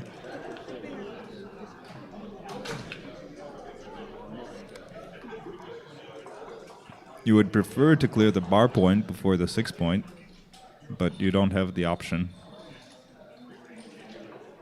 And given that you can clear a point, you know, it's good to clear a point, even if it's not the point you want to clear. As Ken Goulding used to say, a point to be cleared is a point not to be feared. Yeah, this is a good expression. Kent, Kent is good with these little witticisms. Good play, good play.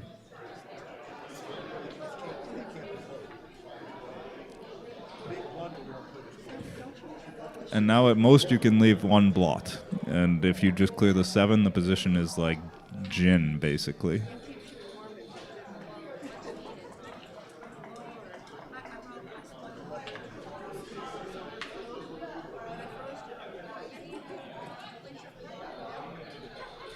Six, 3, yeah, okay. That will basically do it. I mean, you could roll double 2s or something. That would be a funny number. 3-2 is also a little bit funny.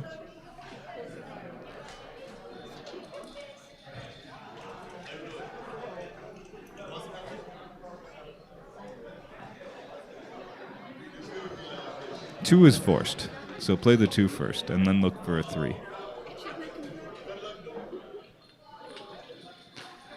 I think this is the right play because you keep a spare on your 3 point, so you can play another 2 in the future.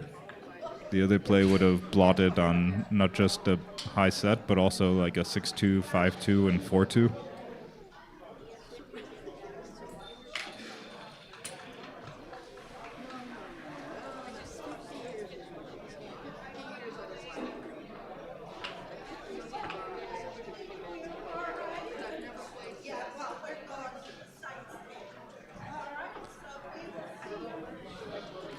And Tom is down to 1 point to clear.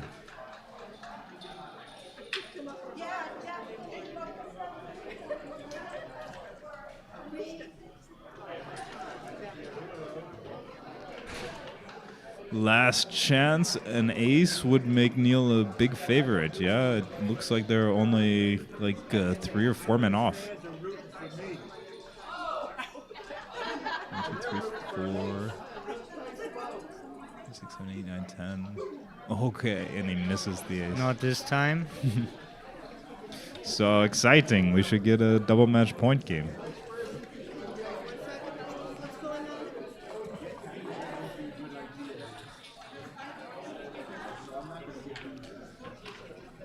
Yeah, getting off the backgammon. Doesn't really care about saving a gammon, but doesn't want an accident to happen with a backgammon if like doubles and small.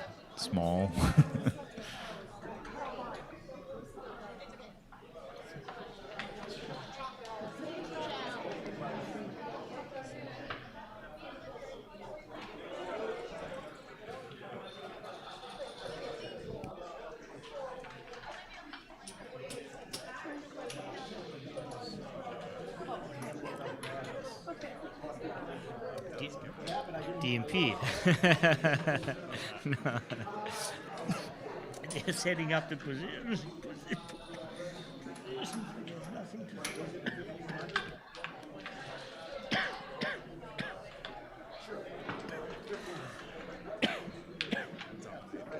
No, it's all good. But while they're setting up the position, there's nothing to say. Even I can't say anything there. You're doing fine.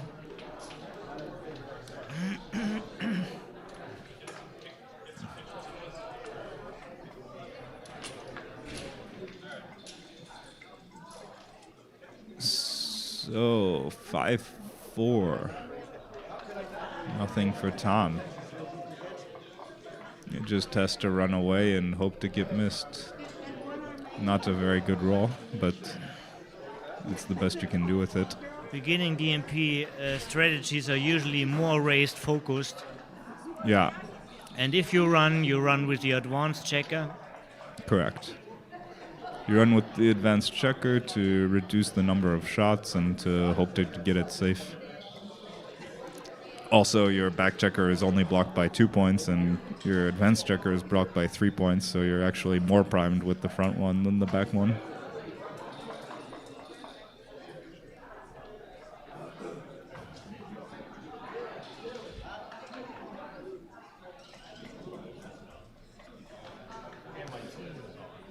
Yeah, good play.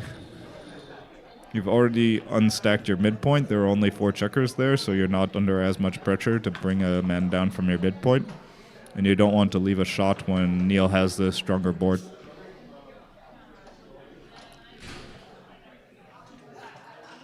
Five.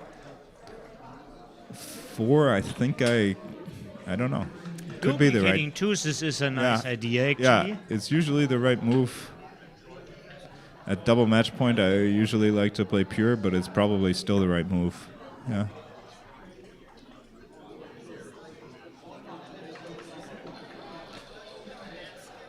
I think split. I mean, the other 6s are pretty bad. You don't love to split to the 18 when you're slotted in your home board. But it is double match points, so if you get gammon, it doesn't cost you any more than a single game. And the other 6s are really bad.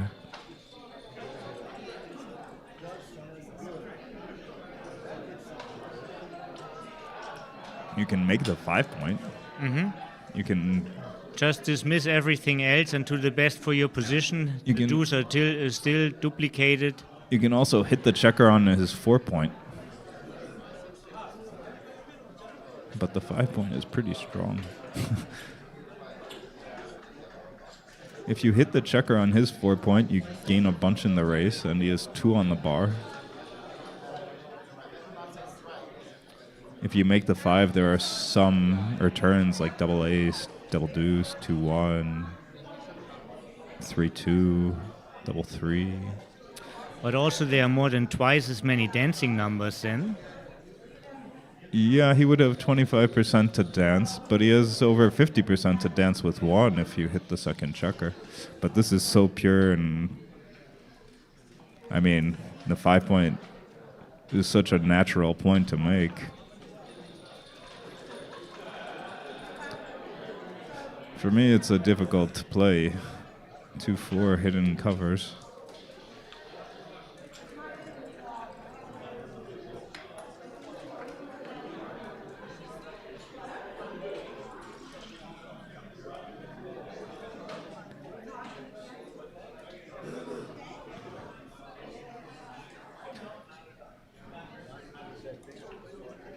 No, you have to hit with the 3. You have to do something active, and the 4 should come down. If you make a passive play, then you just never improve your position for the rest of the game, and this way something good can happen, like a fan. I mean, something very good happened. Yeah, now he makes the point, and.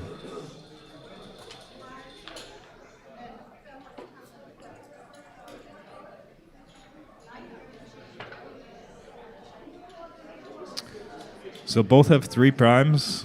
Neil has better timing, but Tom is split and has some builders.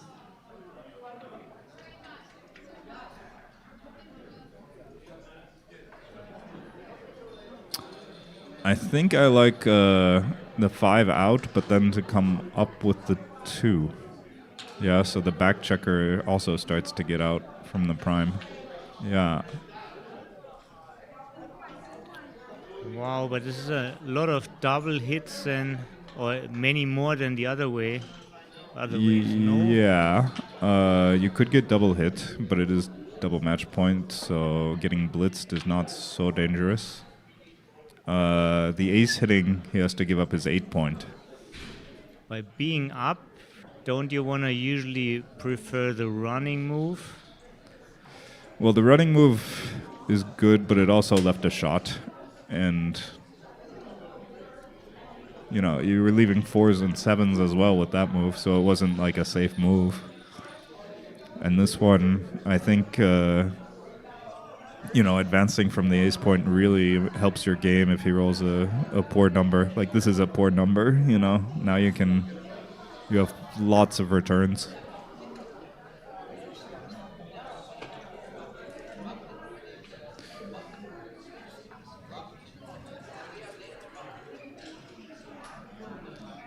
Two 5, great. I mean, great for a miss.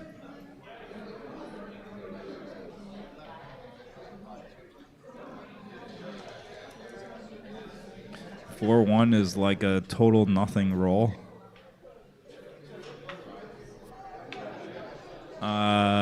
This is very large.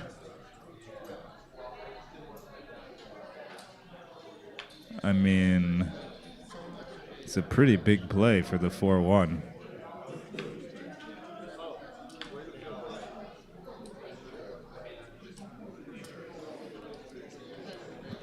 Tom is reaching for the double hit. You can also hit once, which picks up more pips, but hitting twice just seems, yeah, a much stronger position. You put 2 on the bar, you stop him from anchoring, and he still has 4 blots.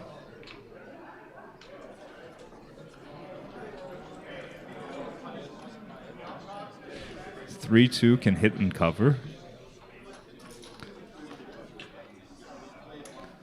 And if Neil doesn't roll a deuce, basically, I mean, with the 4 blots around the board, it could be pretty much over. 6-4 will complete the 5-point board. Oh, double 3s. Wow. What a monster roll. Yeah. Safety's everything.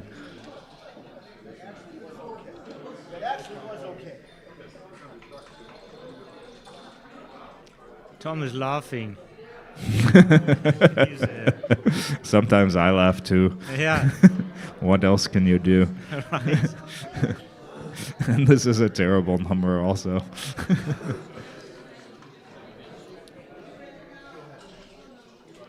So you can. What can you do? I would think to leave my checkers away from his midpoint. Maybe play 2 down off my midpoint. Because he wants to move the checkers from his midpoint and he doesn't want to break his anchor.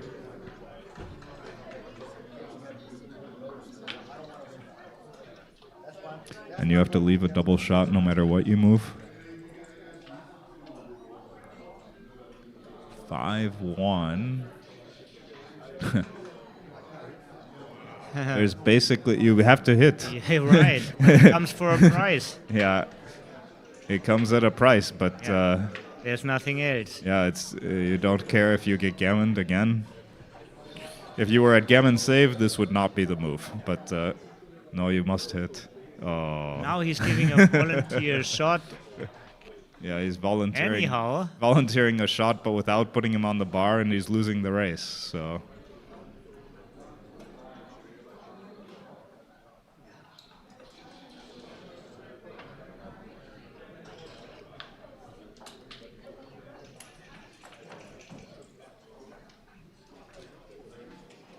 Six, 4, making the deuce point.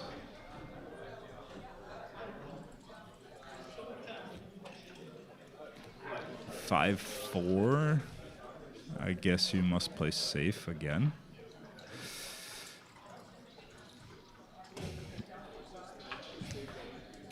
Four, look, no, I think this is the right move, but I could have looked at coming out with the 4.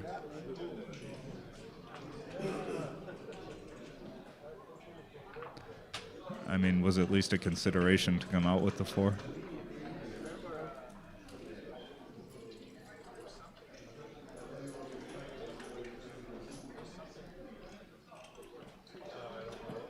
He's down to just double 3s again.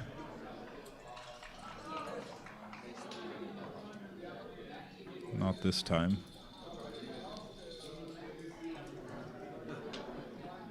So, advancing a little bit closer. And he's in. Okay, a checker in. So, what are bad rolls?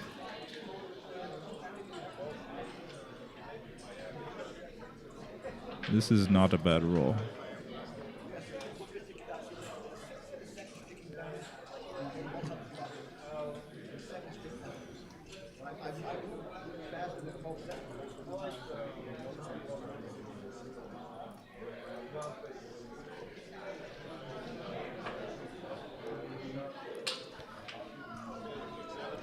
Neil's last hope is a shot.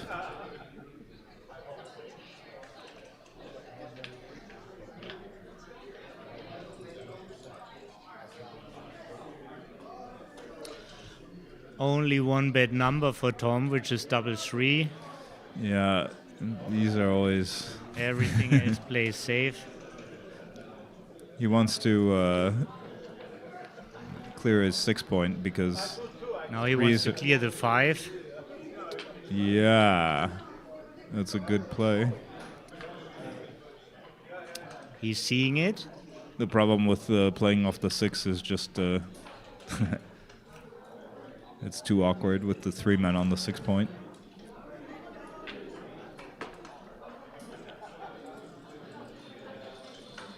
Three up is never good, and the 5 is like the worst, except for a double 3. But now there are real potentials. So...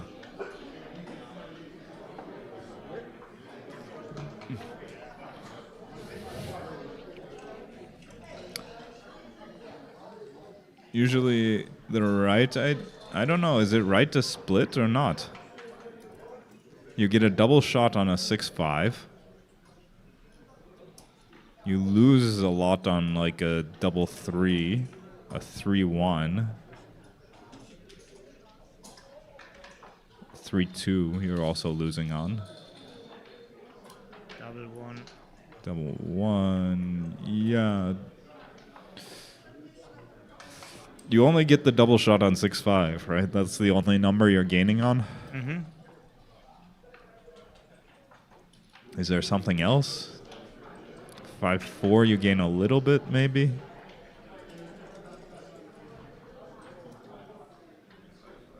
Double 5 is a single shot, but it's going to be the last shot, yeah? So Neil needs an ace or this one is over.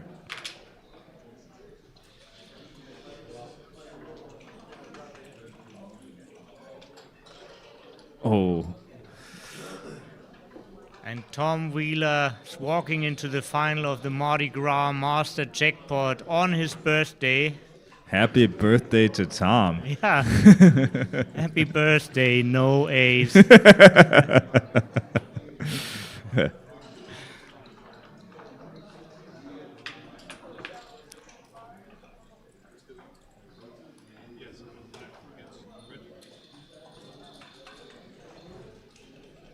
And Neil showed again that he's still there. Yeah. All-time ABT champion. Yeah, good performance from Neil, reaching the semifinals. Yes, and we are mentally preparing for the next real final, the final of the tournament. Who is that? Two New Yorkers. Mm-hmm. It's Richard Munitz against Chris Trencher. Two guys from the Big Apple coming to the Big Easy. Nice. And is that to be played immediately or? Well, we do we have take we do have a little break, and break. we will take it. Yeah. So Yeah. thank you very much, Matt, and Yeah. thank you for watching. Stay tuned. Soon more action with us. Smash that like button. Okay, you say that. Thank you. Bye. Right. Listen to this guy.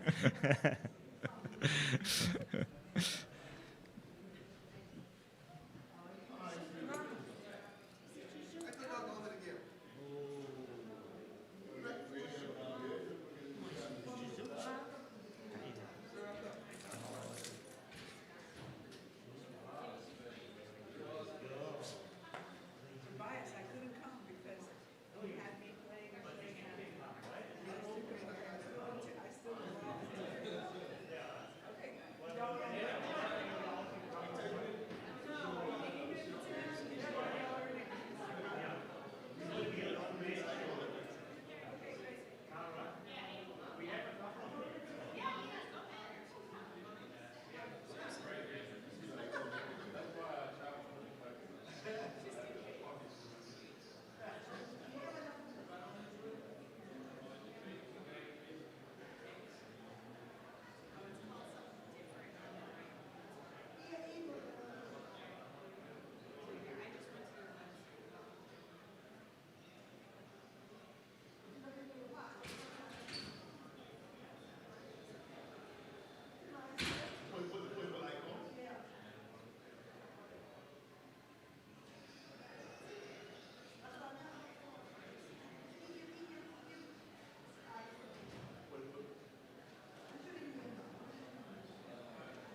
That reminds me of Monte Carlo trophies years back. You know, they're giving people these globes like it's so heavy. You know, how do you carry this? Like, it was not very smart for them. You know, with 100,000 euros, you can find a way. Why we have them? Can just throw it.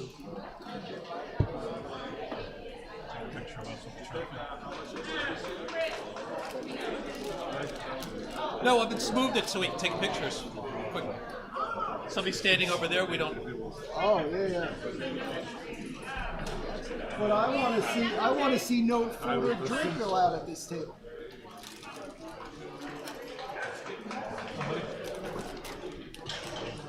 All right, here we go. Cara, is this red? Can we skip it? All right, Steve first, and then Remy. Wait, okay.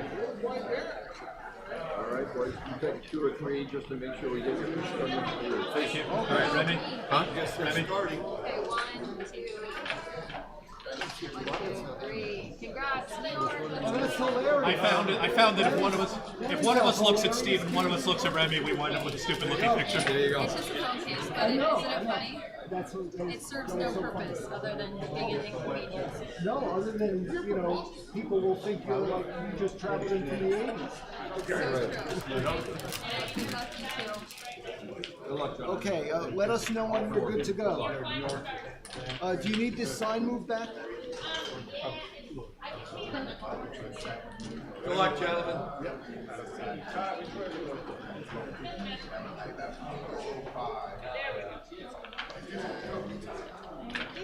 Great. You guys are looking to start? Good luck. Okay, let's make sure. My arm is now officially...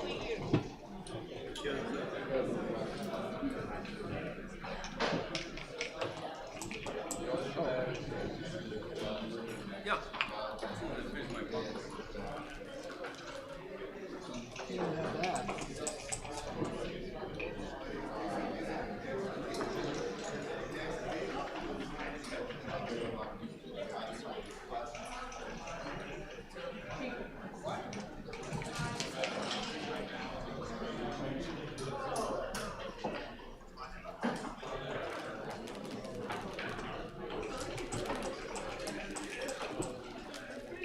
You're doing the obligatory social media post?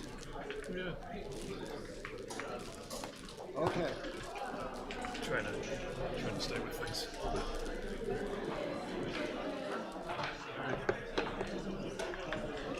Good match, sir. Yes, likewise. I just want you to know if it's 2-2 and you forget to double me, I'm gonna You mean try two-way, to two-way? two-way. I'm gonna try to sit here like a statue, like Steve did, rather than tell you. Absolutely. Okay. Absolutely. All right. Are they different dice? Do we have to do one at a time? Yeah, one at a time. Pull it aside, call it out. 3. And 4, yes. Yes, I'm winning.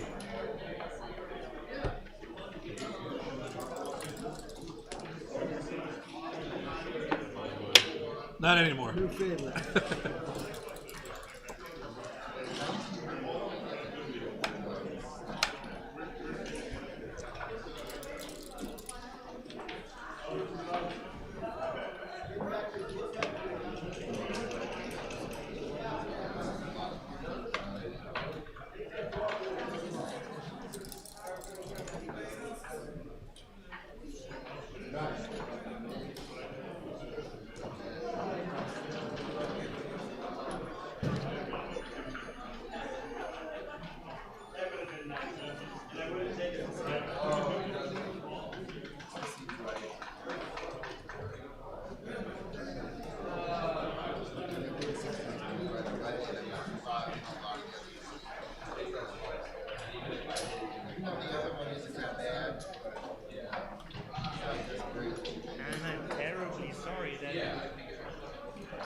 Terribly sorry to have missed the start. This is the final of the Gammon Go Championship. I was taking it too big easy here. After some commentary. So many great people here to hang out with, and also need a time to breathe. Yeah, and the third time I'm saying this. Two people from the Big Apple to the Big Easy. Richard Munitz, ABT point race leader this year against Chris Trencher. Chris also won a tournament this year, and the race gonna be close in the ABT if Chris wins.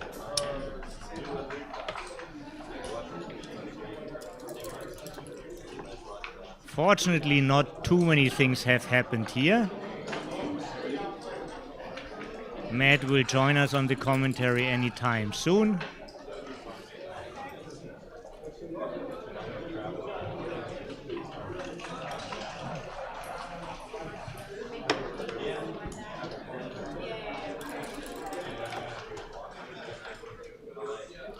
And I'm happy most of you are still here and haven't left.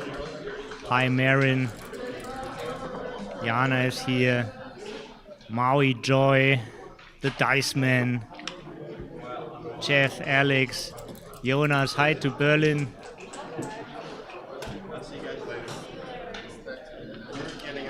And let's see what's happening here.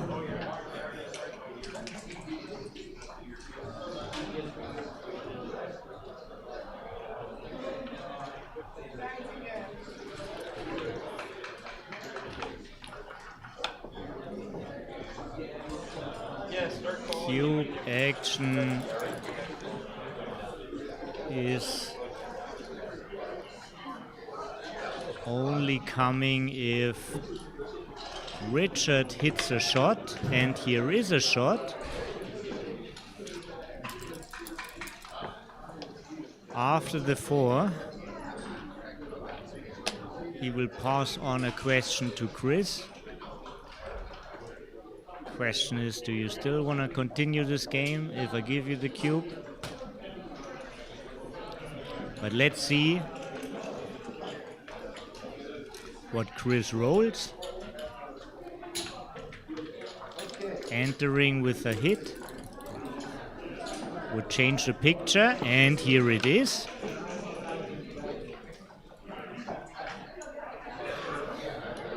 Three blots around.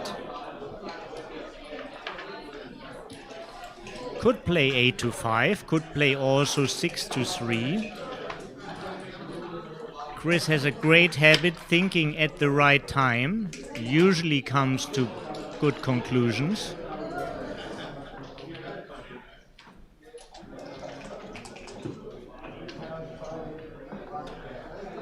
Marin does live transcription, and she's telling us that Chris did the best for his equity by playing 8-5.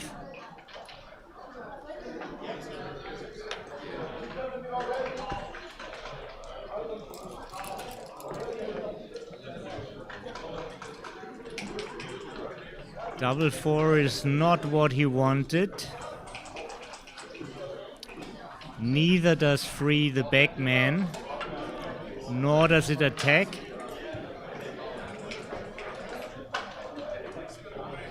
So how to handle that?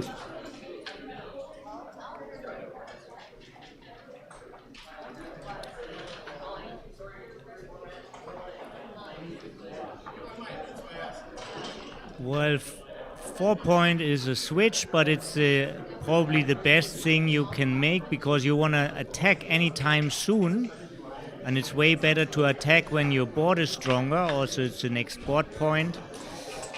And then it seems likely that he switches from the bar to the 14. This is what he's looking at.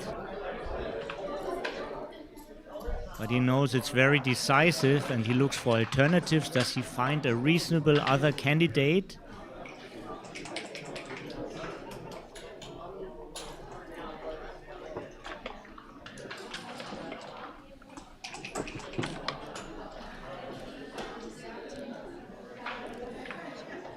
Well, it's nice to have the bar.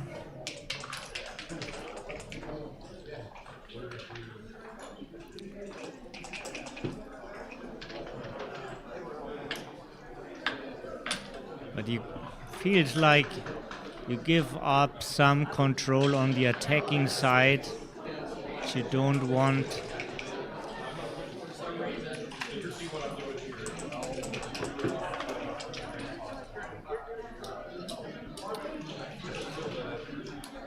Right for Chris to look at the alternatives. This was the alternative. Now he will set up the other play again.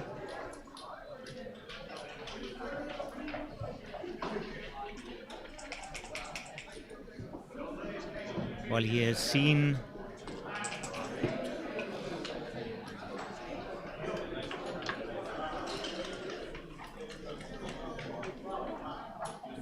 moving all the way to the 10 doesn't do much, but keeping 5s and 6s blocked.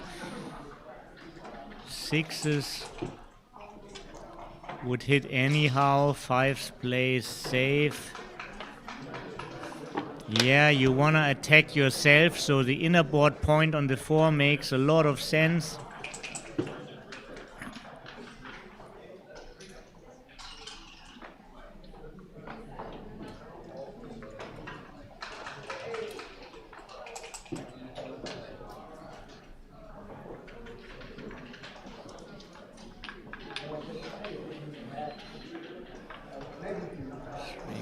One 10 pips up for Richard.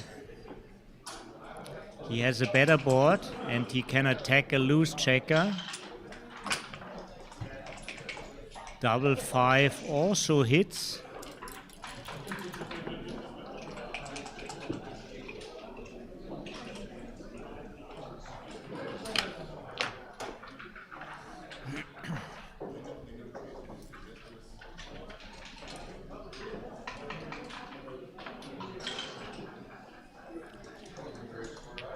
Since you get attacked most of the time, banana split is a possibility.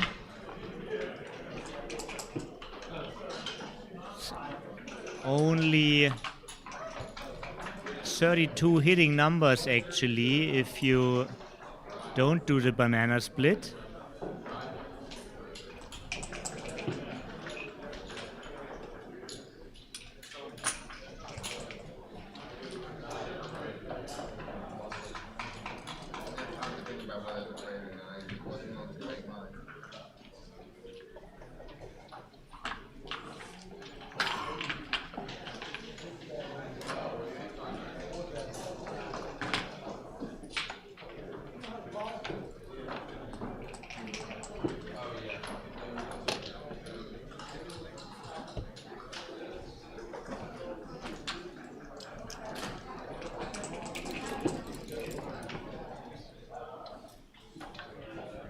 And it works out.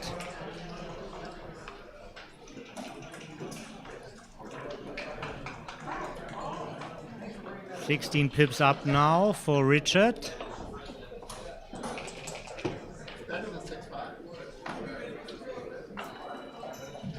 Favorite to have the stronger board.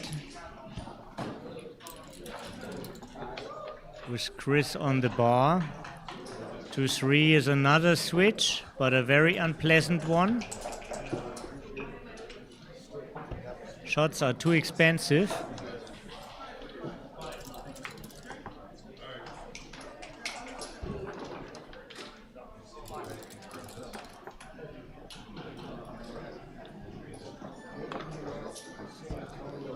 Very good one.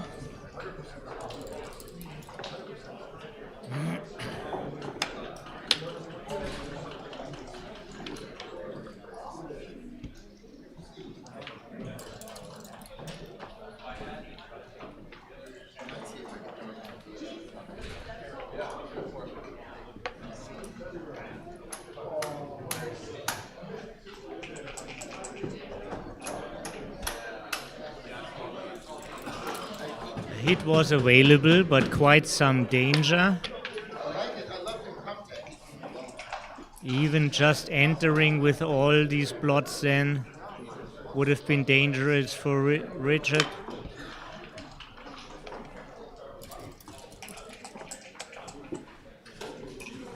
This is a smooth way to clear the position.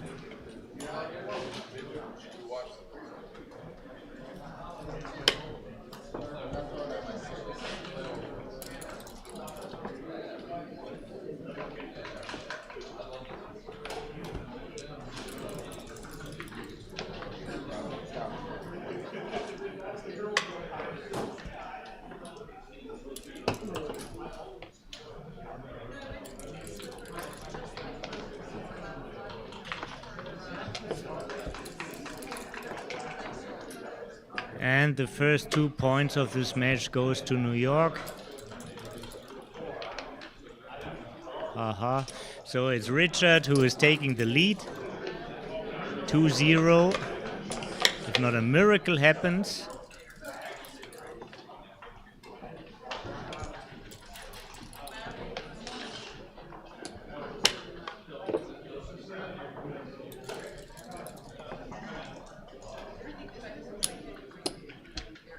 Low 1 digits, the winning chances of Chris.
And that's it. So it's underneath.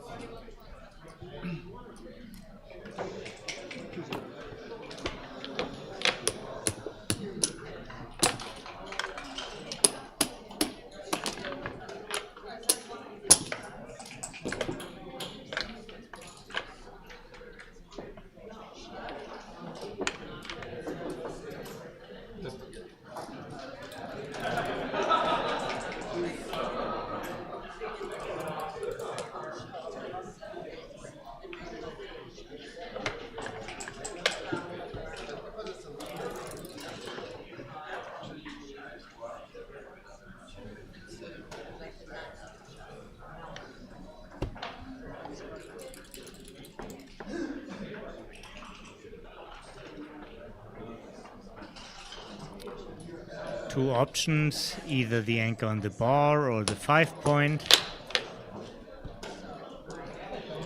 This is a more active play. Broad builder to do this.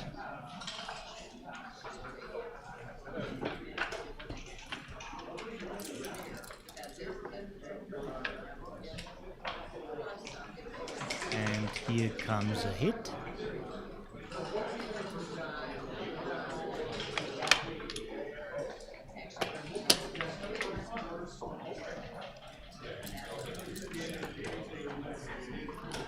Hi XV, thank you very much.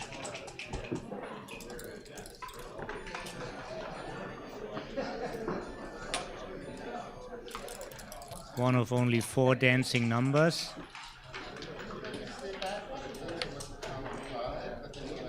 Richard enters with a good number. It doesn't hit from the bar.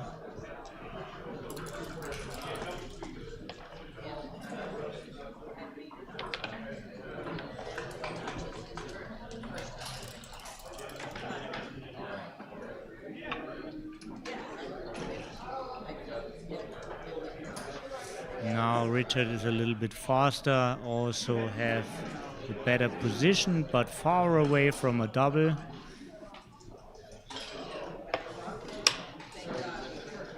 Double 5 or double 6 away from the next cube action. Or a hit and a fan. Always advancing your position towards a cube action.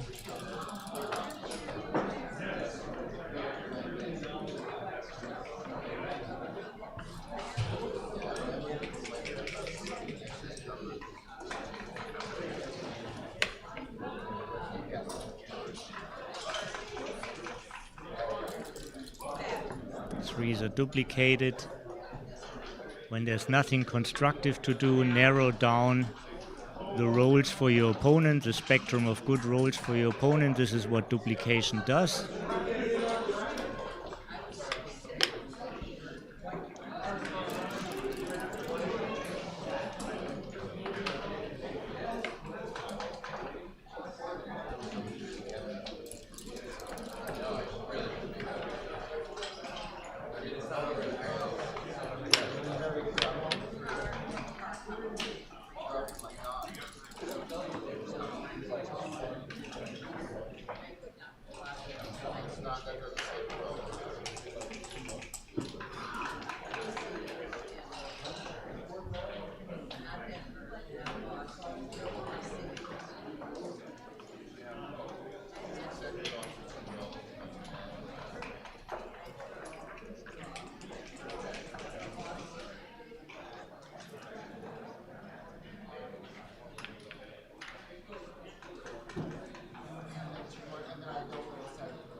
This is a blotting number, and he is faster, so one of the possibilities are to leave the anchor, duplicating twos.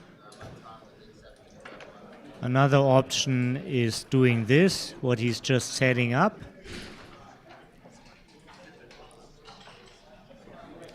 Especially as all his opponent's points are also stripped. Usually you want to wait who moves first, but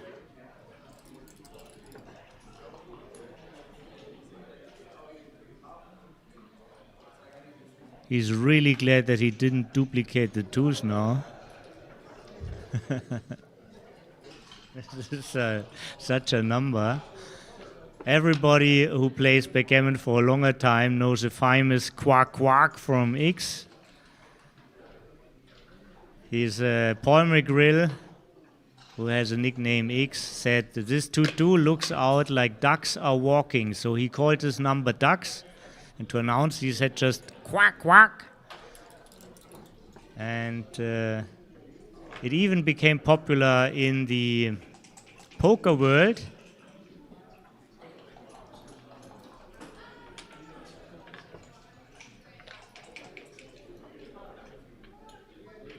And since blots are around, hit is a really hot candidate, having the stronger board then and putting a check on the bar. Also active gammons.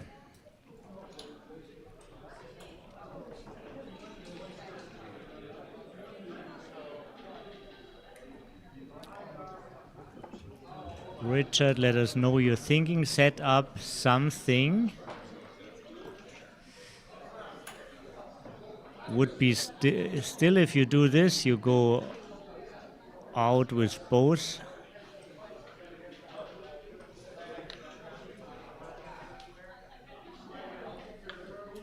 Don't want to have blots all over yourself, since the counterplay of Chris is quite strong. Of course, there are duplications. Of course, you can hit more blots if you stay back with one. But it really comes for a prize.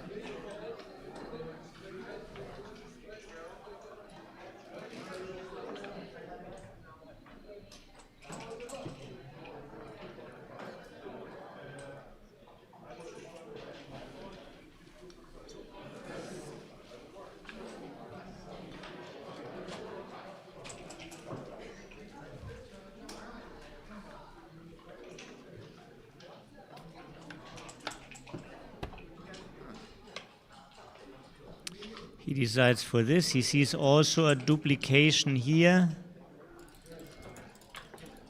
But this way he's playing with 3 blots instead of 2. And now all of it is fine.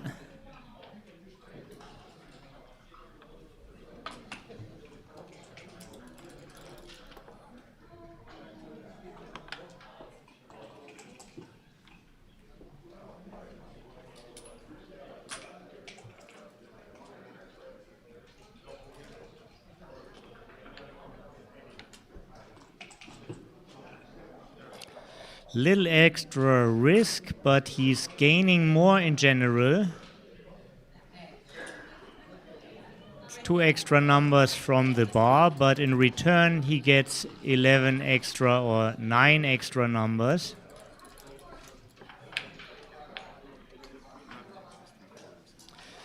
Not really 11, because a double shot is not 11 plus 11, it's more like 20, so get a little bit less. Oh, and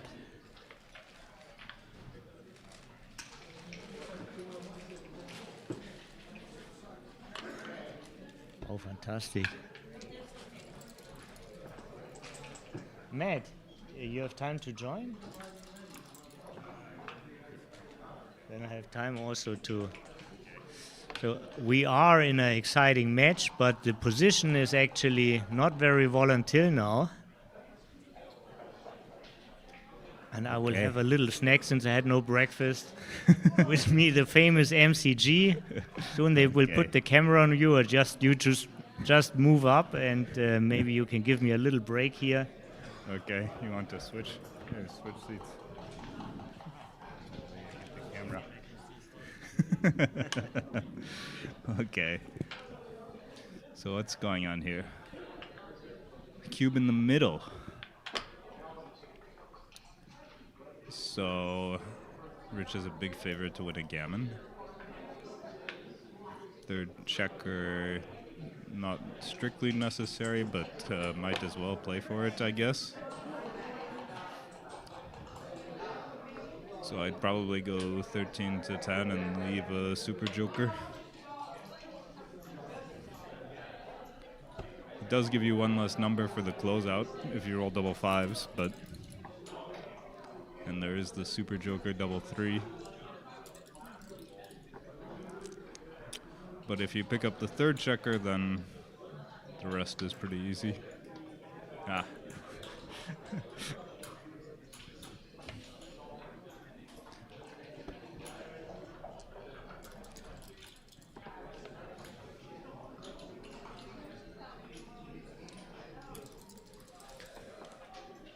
So this is basically a gammon,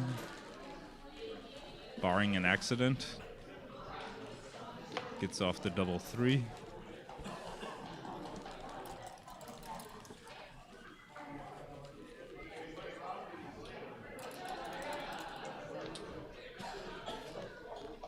Five, 4. Maybe 9 to 5 and 6 to 1. To keep 4 builders for the 3-point.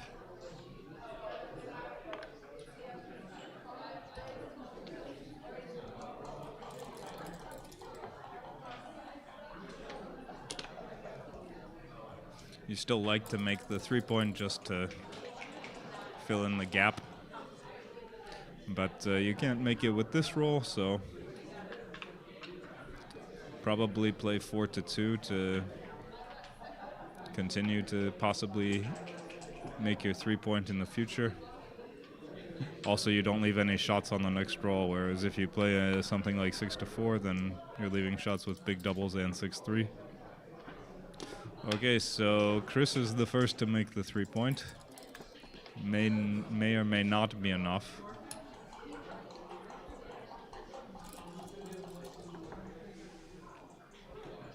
He still needs to hit a shot to possibly save gammon. Clearing the 6-point is pretty important against the 3-point because all your 3s are forced to move from the 5 or 4 points. And you don't want them to move when you still hold the 6-point. The other points like the 5 and 4-point are nice to clear, but not as important as the 6. This one clears everything. And it's just gonna be a gammon. So 2-2.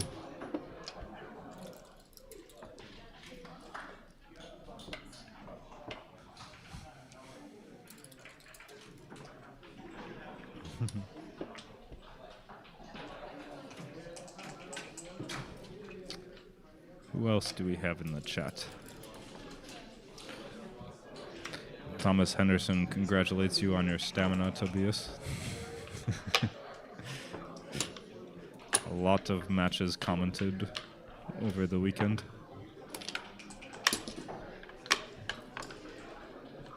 Smash that like button.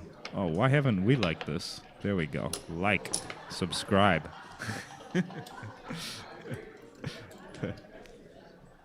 Yeah, let's get that number up. 80 likes so far.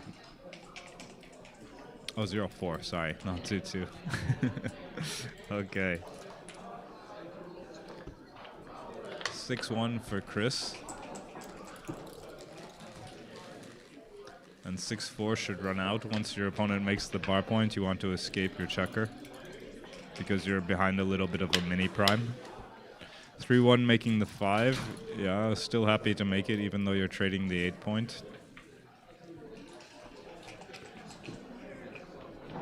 6-2 probably safety and unstack the midpoint. You can step up with the checker and either come out or safety the blot, but there's significant risk with that.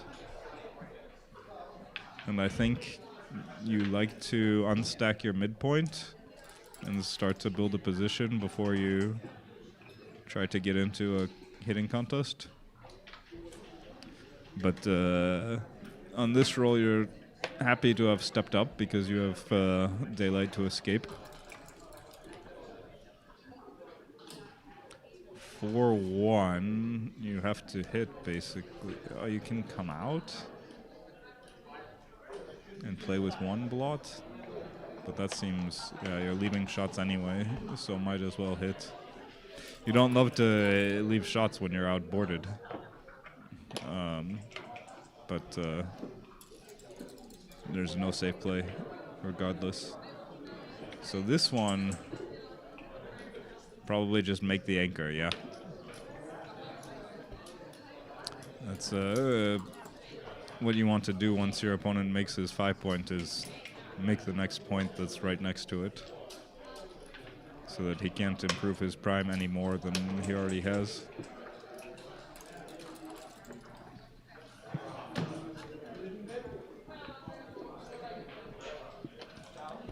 Six hitting back, yeah, gaining back in the race. He has to give up his anchor, but maybe he can remake an anchor since he still has 2 men back. Or if he rolls a 6, he could make a point in the outfield.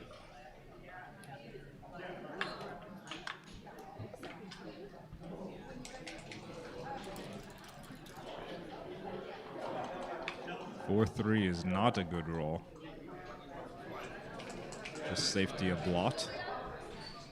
You can't, normally on your roll you want to see if you can hit a checker, make a point, or safety a blot. Yeah, hitting a checker or making a point is usually much better, but as a consolation, if you can't do either, then safetying a blot is like your next best option.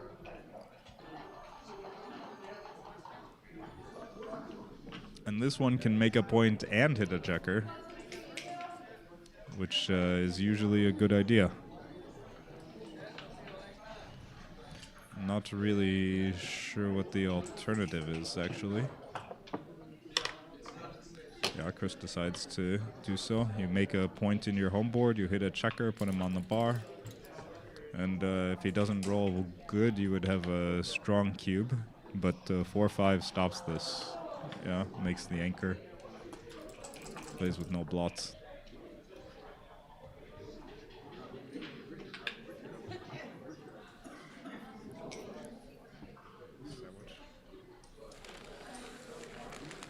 Change again? I think you're on camera, so if you just turn your mic on.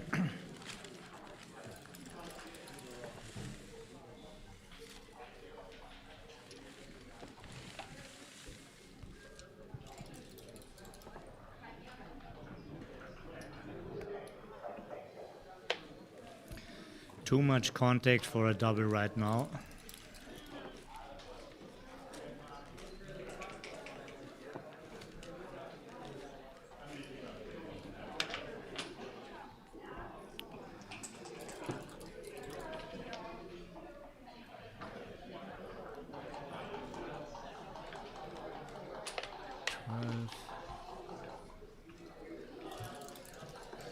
Chris is up 21 pips, but he's just not in a running position. If he had cleared the bar point, this would have been a double.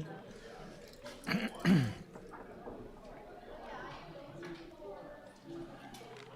even if he gets a strong sequence like double fives, you know, it would probably lose the market, but Chris would still have play left in the game, yeah, because he has the holding game forever and all the points would be stripped.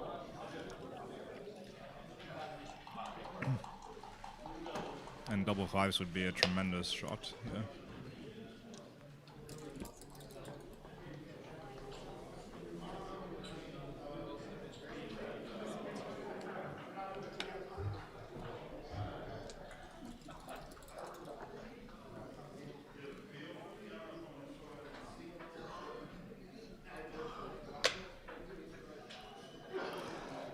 This brings a little bit of flexibility and also outfield coverage while there's still a blot in the board. Threes play really bad the other way when he just goes to the bar. So even though it leaves an indirect, it might be the safest. I guess make the 4 point with 6-3 and leave a direct 6? Or do this? But if you do this, how do you win? Not sure. Tough play.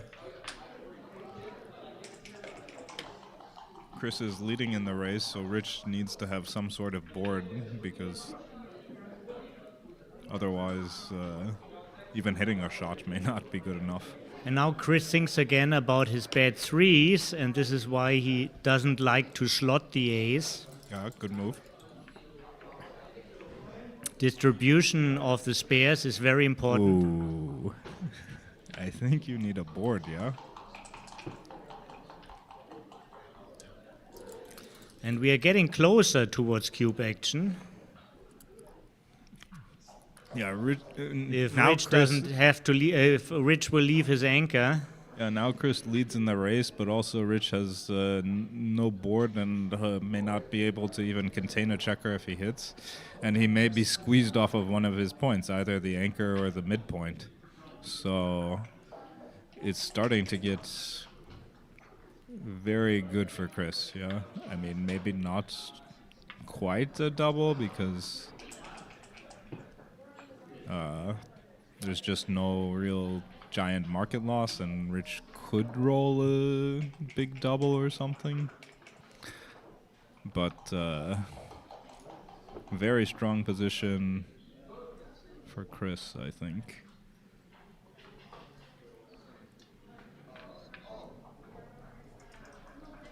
Actually, the race is pretty close, but even so, getting squeezed off a point would be like a disaster. I would do something more active with the two blots in Rich's board, yeah. Like, I think the first play Chris was looking at was something reasonable. You want to have... If he rolls like a 6 or something, you want to have a strong position. And, you know, if you get off the 18 point, then he can't hit you with a 6.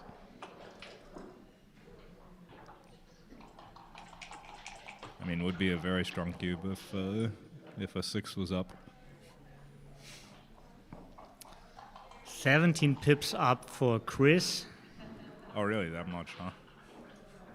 This is, yeah. It's bigger than I thought.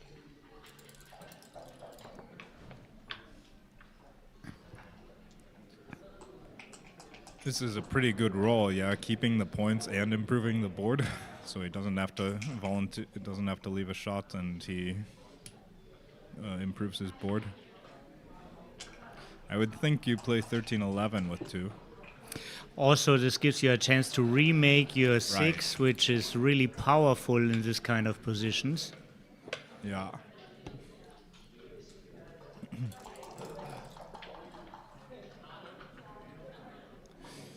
Would give you a chance to remake the 6 and also if you keep the contact, you have more bad numbers, like small numbers that you can't play. Yeah. And this is finally the point where we will see cube action. Yeah, it's worse for Chris now with the blot on his ace and Rich having made the 5-point board. But on the other hand, he's still up, shooting at many checkers. Yeah, a 3 loses the market for the most part if he doesn't get hit back. A 7 almost certainly loses the market. Double 3 is like gin. But Rich's board is like in total ruins also. Total ruins. Yeah. Double 5 is a strong number here. Total ruins. This is funny. Is this a take for Rich? It's 0-4 also. So if Chris rolls a poor number, let's say he rolls like a 6-2 or a... Well, 6-2 does also something. Of course, it's a poor... Ooh, this is a great number. Yeah, I think I would have passed this one, but this is... Yeah. Let's go with the board play. Yeah. Potential gammons here. 6-5 and 6-6 right now, and 6-3. You can play 18-16 or 11-9. I think 18-16 to get more shots at the blot. It gives Rich one more shot from the roof, but you get far more shots at the blot on to pick up the second checker. And here it is. Yep.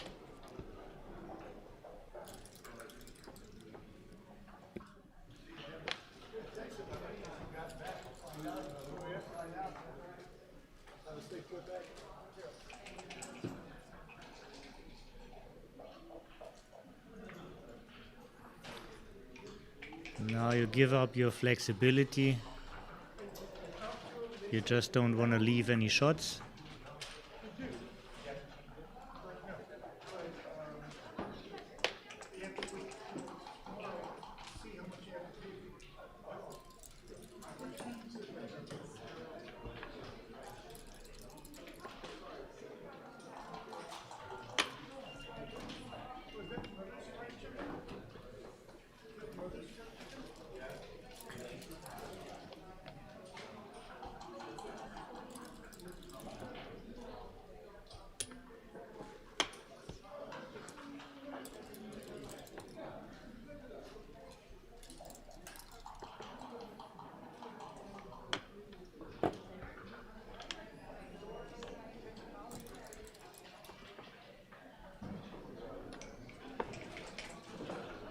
This comes in very handy, reducing the gammon count drastically.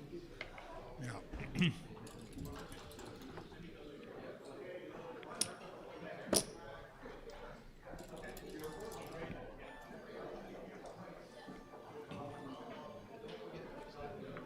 Most likely looking into a 9-away, 7-away score. I'm eating a shrimp po' boy from Mother's, courtesy of New Orleans. Hi, Carter. Some advertisements, yeah? Okay. Presented by Mothers. Welcome to the Big Easy. Yeah. What do you think about the city, Matt? Great city, you know. Yeah, lots to do. Very interesting culture and very own very vibes. It's very people. particular, right? Yeah. I mean, there are some cities you like, but they look alike. This is really special. You know where you are. Yeah. This one has, I think, maybe the most different kinds of people. Most different kinds of people. The most varied, eclectic mix, you know. Okay. Except maybe like New York or something. And a nice French attitude. Yeah. And a nice Caribbean attitude. Creole.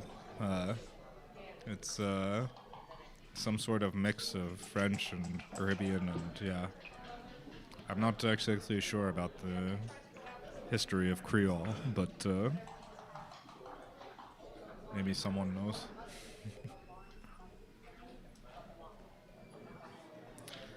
And probably this was not a strategic break. Probably somebody was in a need. So it won't take long until we continue here. And we have a live crowd gathering behind us. Diversity, yes, that was the word I was looking for. A diverse city. Yeah, one of the most diverse cities in America.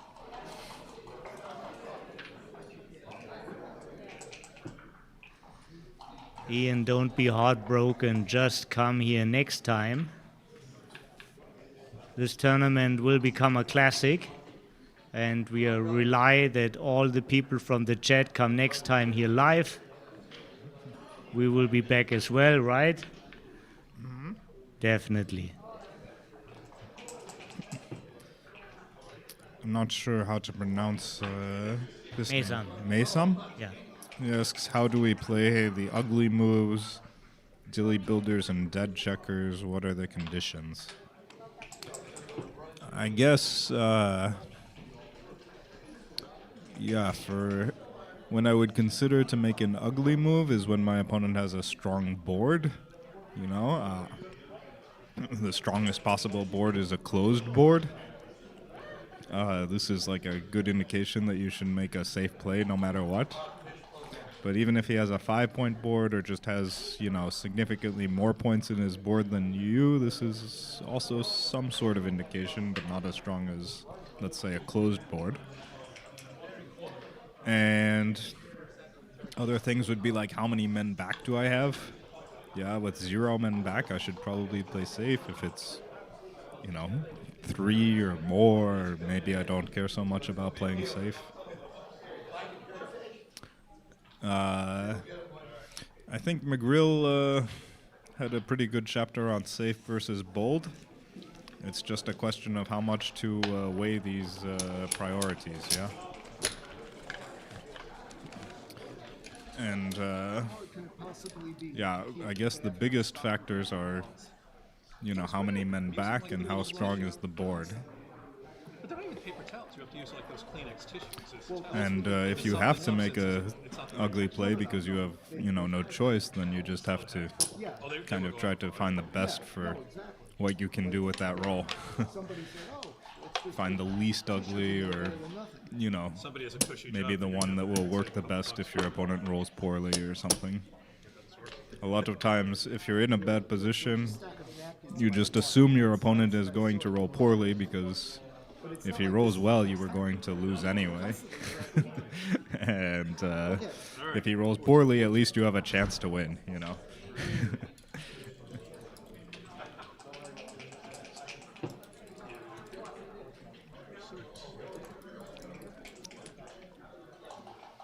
Okay, so it looks like we're back, and Chris starts with a 6-5, escaping 1 man. So now Chris should tend to play more safely if he can. For example, with 2-1, a good play is to slot, but if Chris were to roll a 2-1 with only 1 man back, maybe he would want to, you know, not slot, to not get hit.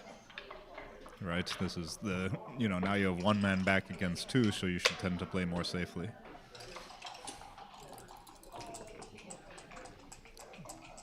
Ace-3 can cover the 5-point from the 6, keeping the spare on the 8-point and the best distribution with 3 and 3. And now bring another checker down to work on the bar point and to possibly make the 10-point or something in the future. 6-5 escaping the backman, so now Chris has everyone escaped and should just play as safely as possible. I mean, he's getting close to a race. So 6, good play with the 6, I think. Probably stay there for the contact. Yeah, because you want to create some bad rolls for your opponent. And getting hits, you still have the stronger board, so you should look to make more aggressive plays than if you did not. Chris makes the 7 point, consolidates the racing lead, and leaves only a 5-6. 3-5 probably coming on the 3 point.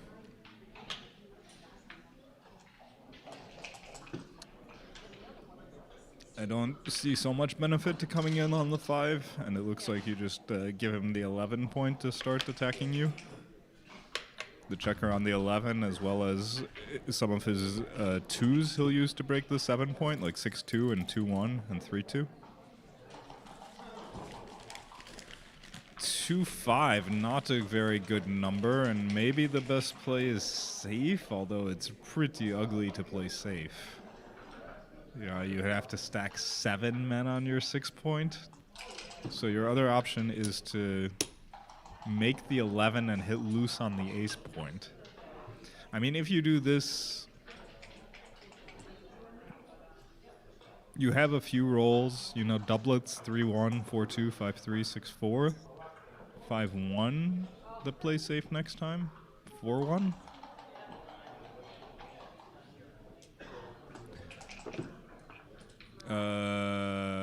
Yeah, he was set back to start. So if you make the 11, at least you're making a point, and hitting loose on the ace point, you get him off the ace point. But there is substantial risk if he rolls an ace. Now you have 1 man back where before you had none.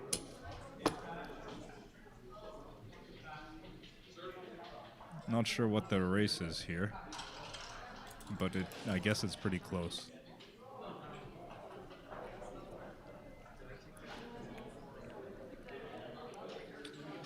4-3. Okay.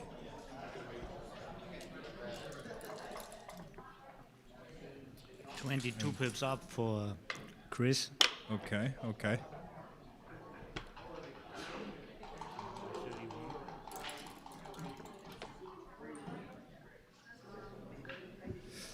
So 6-2.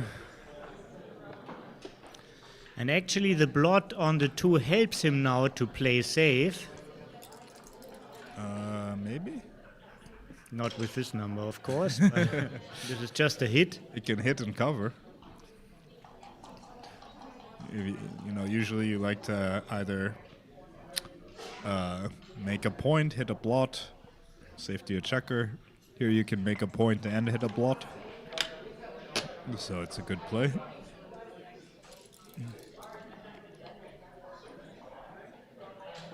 Three in and makes a point, following the same principles. Next cube considerations come after the 5 point is made. 5-4 is a great number.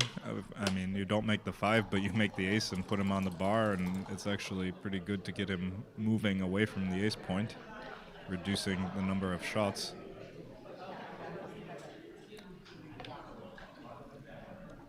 And I hope Chris slows down for a second, but he just rolls. I think that was a good opportunity. This number hits for sure, either safe. Yeah, hit and safe. Looks fine. You're less inclined to double hit when you haven't doubled anyway.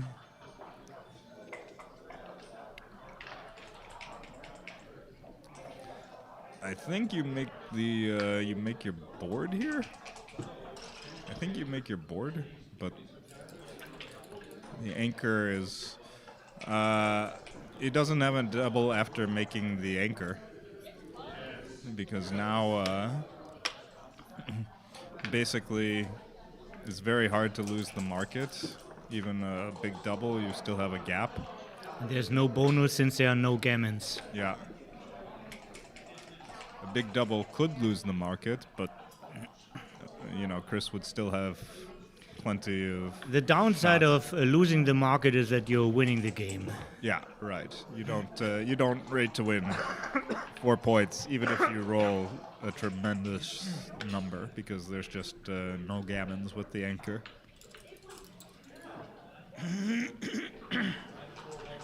6-4, not a good number, leaves a shot.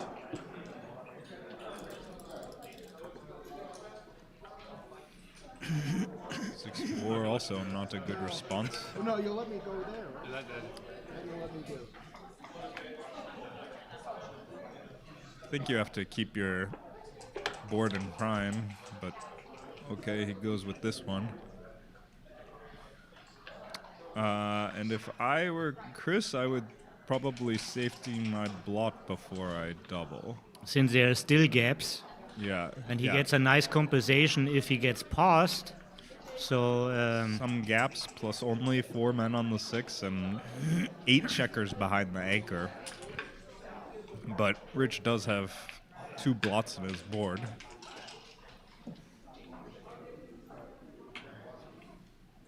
Should be an easy take. I mean, of course the board isn't perfect, but plenty of rolls leave a shot immediately, and then even if he gets by you, he doesn't have much time to wait before he has to clear his 8 point, which may be with a shot. Yeah. If you moved like 2 of the dead checkers on the deuce and ace back to somewhere, then maybe he would have more flexibility. Rich decides to keep the lead in a safe way, but gives Chris a very important point. Advancing to 8 away.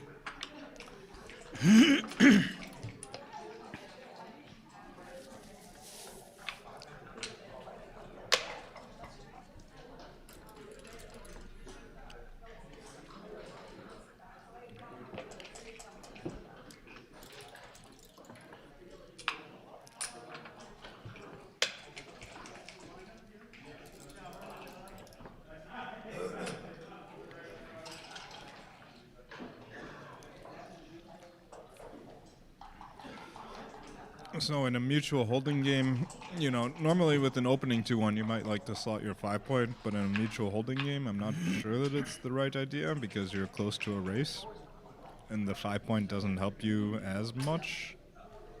I mean, it's still nice to make the 5 point, but you're only priming an advanced anchor rather than priming 2 men on your ace point, and getting hit is very costly. But if you get away with it, it's certainly nice to make the 5 point.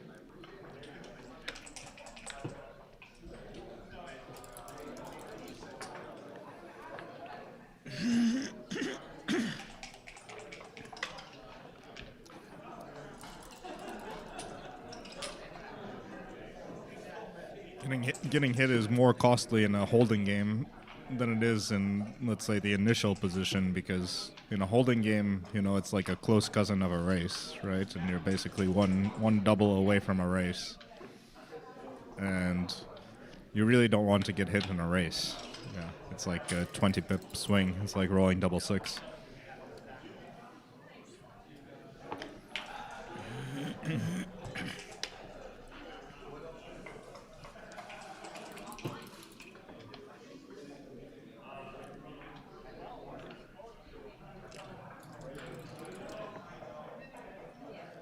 Okay, so this double looks like it's gonna break some contact.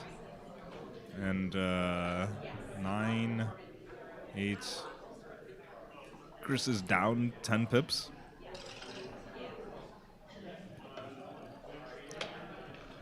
This looks like the right point to clear to me. Oh, sorry. Chris up 4 after the roll. Okay.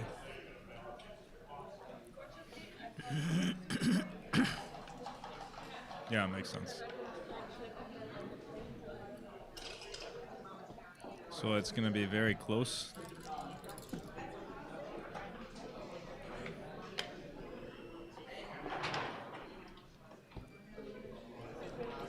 Again, mutual holding game. Usually it's just whoever rolls the first set, but sometimes it's whoever hits the first shot, yeah?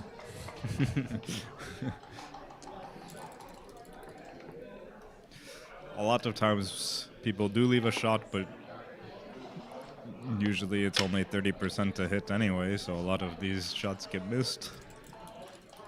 And then it turns into a race that way. So like a huge number of holding games become races.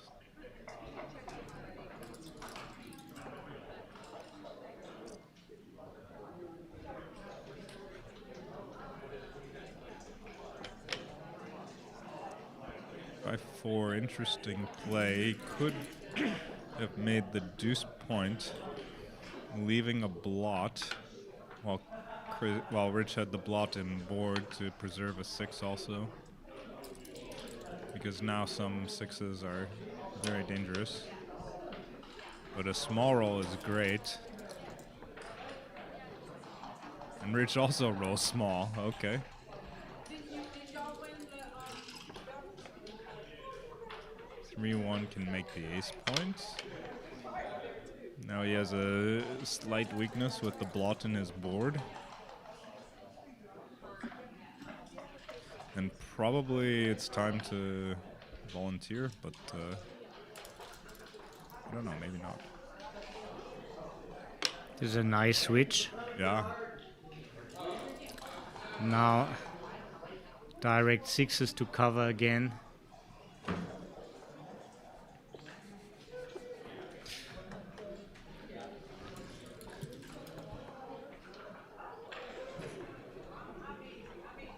(5-1) should make the 5 point. Yeah, you can make a closed board. And even if you get hit, you have plenty of life after death.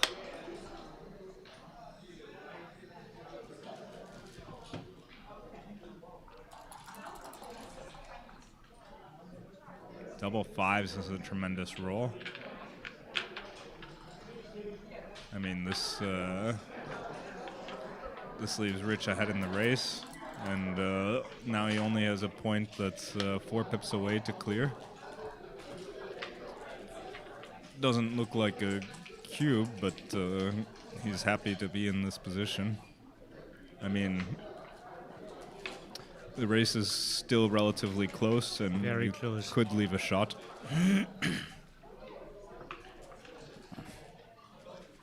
Rich is a clear favorite, but too much potential risk of not only leaving a shot, but also wasting in the race if you can't get past. Double 1, okay.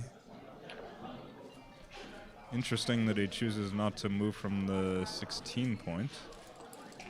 Just then filling in the gap.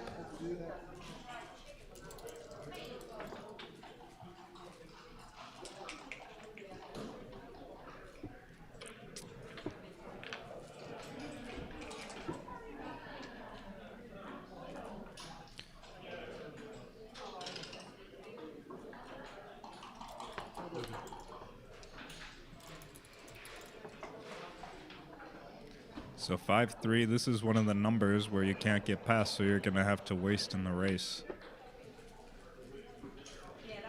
And it'll also give, since he's playing with a blotted board, it'll give Chris an opportunity to move.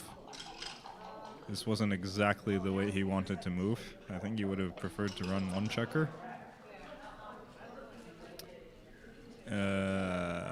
What here? Put 2 men on the ace point? It's terrible for the race, but it's best for the contact. 5-1 maybe? Best play for the race? Best play for the race. Maybe 4-2 and 3-1.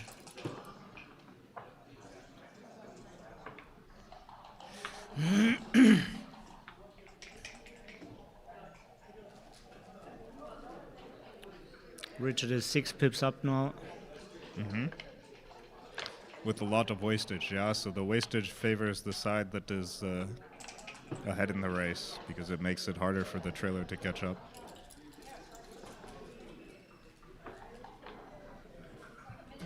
(3-1). Terrible roll. It's really not a running roll, but Yeah, I might do this just because it's still pips in the race and you don't leave an ace shot, which is the worst racing number. And you get a shot on 6-1. Nice. But it would have been also a shot, by the way, if he Yeah, that's true. volunteered. That is true. Races, what is it now? It looks like up 5 pips, I 3, think. up 4. Wait. No, up 4. Up a pip, right? Rich is up 1. But there's a lot of wastage, and this really favors the side that's leading. Yeah, like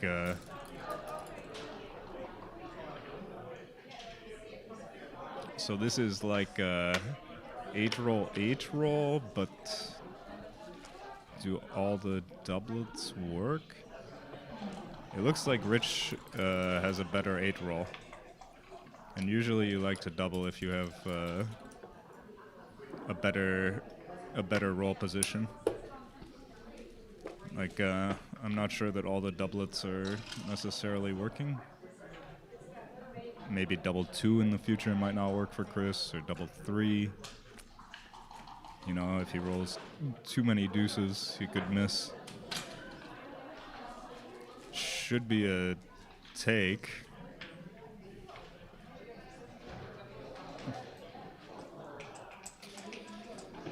What I mean when I say wastage favors the leader is that when both sides have wastage, it's much worse for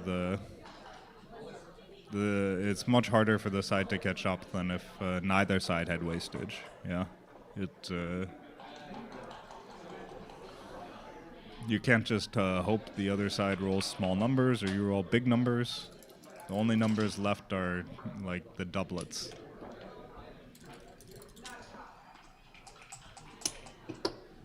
So what is this now? This is a monster cube, I think. Somewhere maybe missed. And now Chris has a difficult decision, yeah? 4, 5, 6 rolls.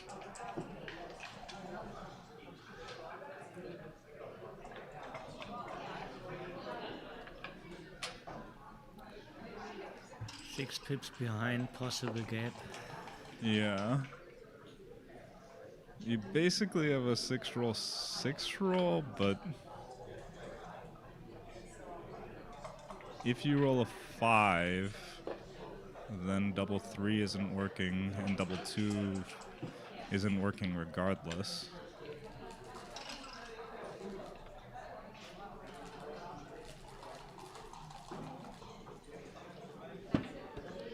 It's probably okay to take. Small score adjustment maybe also. Yeah, 6 roll is usually a take, and this double will put Chris ahead. Now it's, what, 4 rolls? Is that 5, 6, 7, 8? 8 checkers left? So this is just a redouble and a pass, yeah?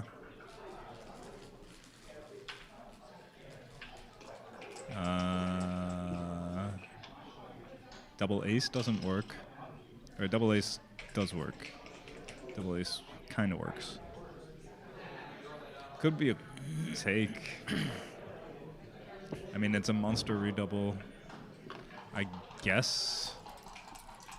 Take. Usually 4 roll is a take.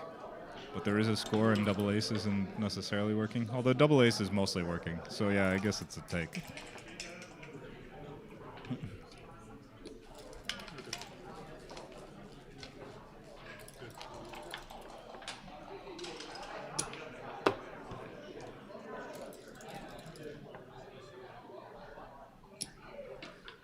All comes down to the last roll. Every doublet works. Oh, and the double 6. What a roll.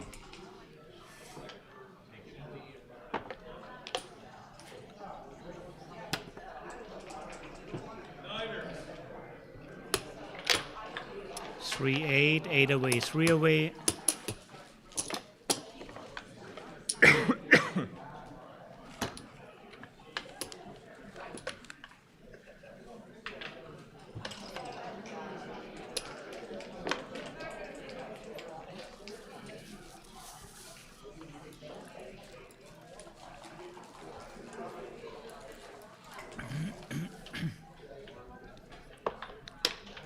Tough loss for Chris, but just has to fight from 8 away, 3 away.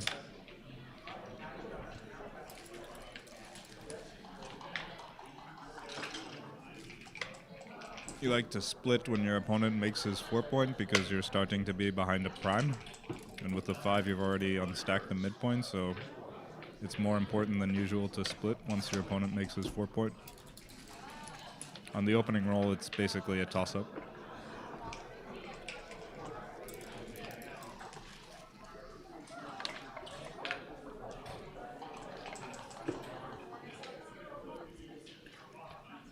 Good play to make the 10-point rather than hit. Yeah, when you have one man back, you want to play safe.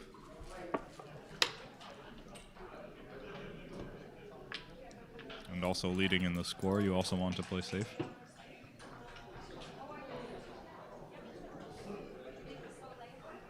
Fourth 3 is not the greatest roll.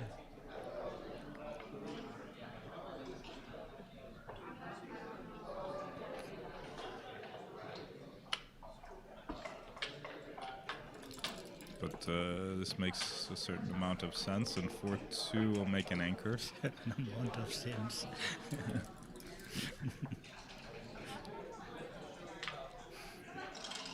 5-1 making the 5.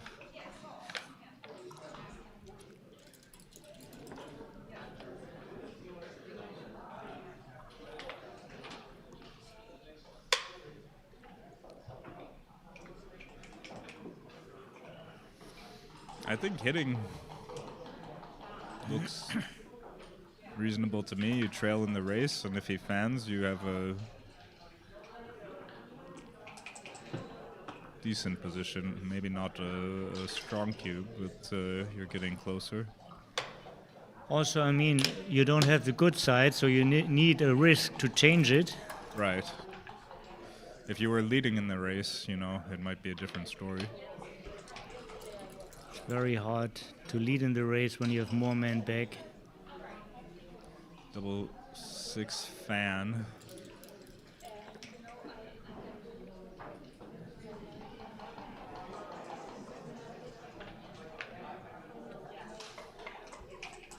Rich just trying to escape the last man and get to a baron and bear off. Also, Rich wins some gammons here, and these gammons have higher value for him if they are undoubled. Gammon price is a little bit higher. Doesn't have to face a recube. Yeah, it's a position where it could be possible to double at some point, but first you have to at least clear the midpoint and fill in your 3-point.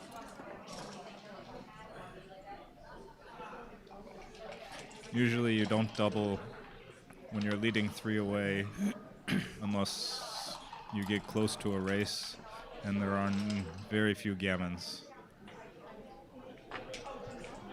6-3 looks like you just have to slot for lack of an alternative.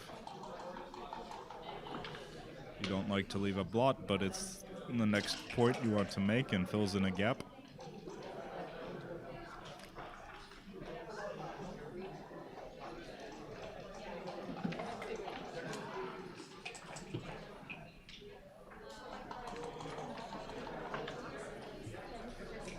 This one leaves a shot anyhow, but it's actually more numbers to hit. It breaks a point and it doesn't slot the next point.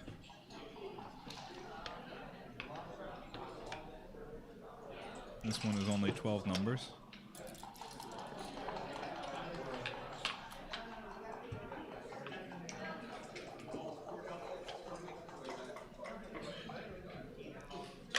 The midpoint isn't actually really adding anything since the 18-point already has contact with the midpoint.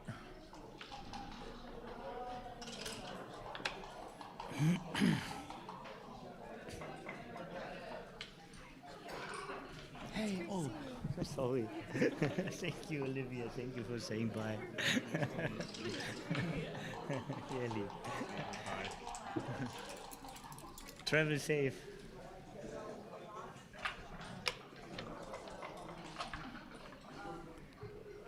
Okay, so now Chris has a closed board.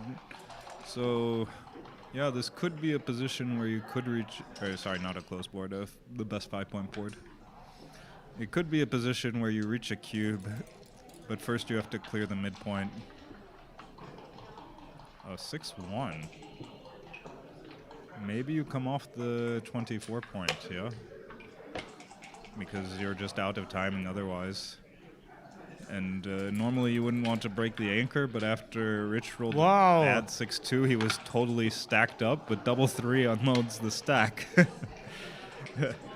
Now for sure no cube. Yeah, now for sure no cube, because the gammon is a possibility.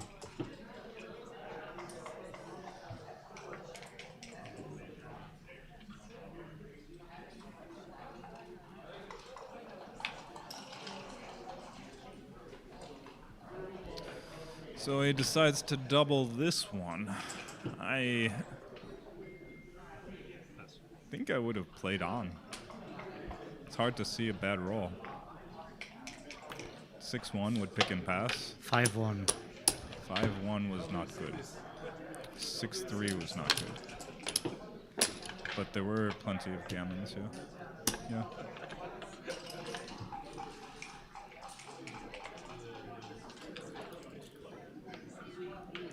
Chris correctly passes, you know, even though he's down in the match. You just first you have to play the position on the board, you know, and there's no point in giving Rich easy points just because you're trailing 3-8.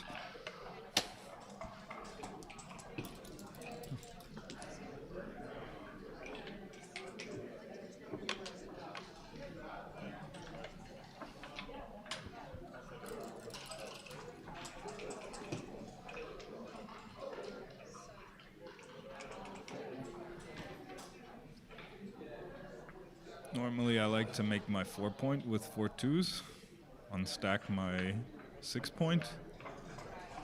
Also, he's not super inclined to hit from the midpoint because there are only 3 checkers there, and he wants to build points inside his board also.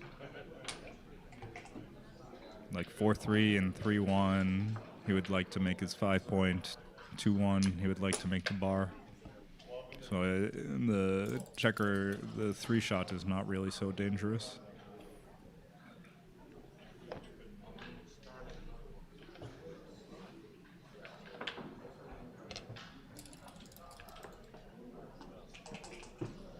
Double 2 is a hit, yeah. Yeah. When you're playing holding games, the race is a huge factor. And once Rich makes the bar point, you just want to pick up in the race. And a fan. Only 1 point in the board, and with Rich holding the bar point and 2 men in Chris's board, he can maybe make a second anchor, so. But it is 2 away. So Chris wants to be aggressive with the cube.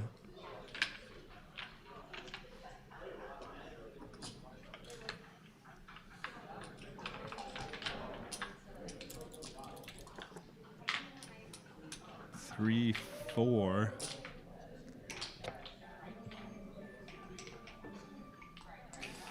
Chris has everyone escaped. He leads in the race. There is some gammon potential, even though Rich has a kind of pseudo anchor on the 18.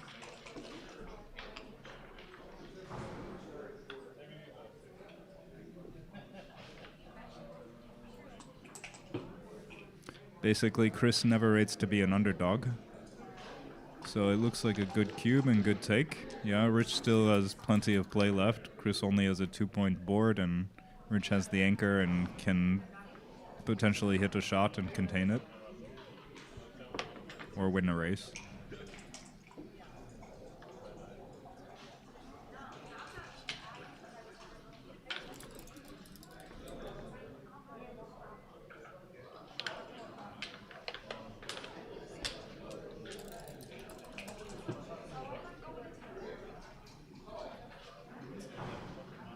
Play safe, only one safe. Yeah. Play. No men back means play safe if you can.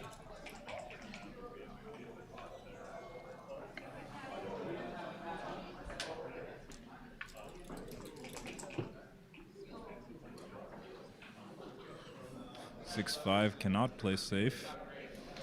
But you can Reduce the shots. Well, you have a bad roll, but I think what you want to do is slot the best point and clear the 11 at the same time. You leave 1-3 and 2-2, so 14 numbers. It's also hard to clear points, so Yeah. This one is fewer shots, but it's harder to bear in than if you make the 5 point. Double 4 improves the board. 3 point would also improve the board even further.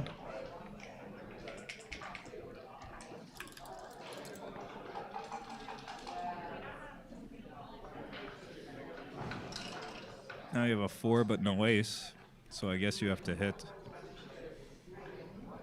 If you make the deuce point, there's just no ace to play.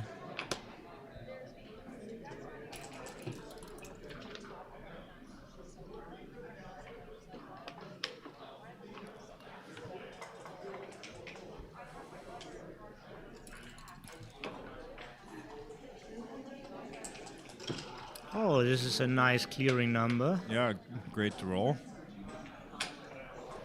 Here's the midpoint.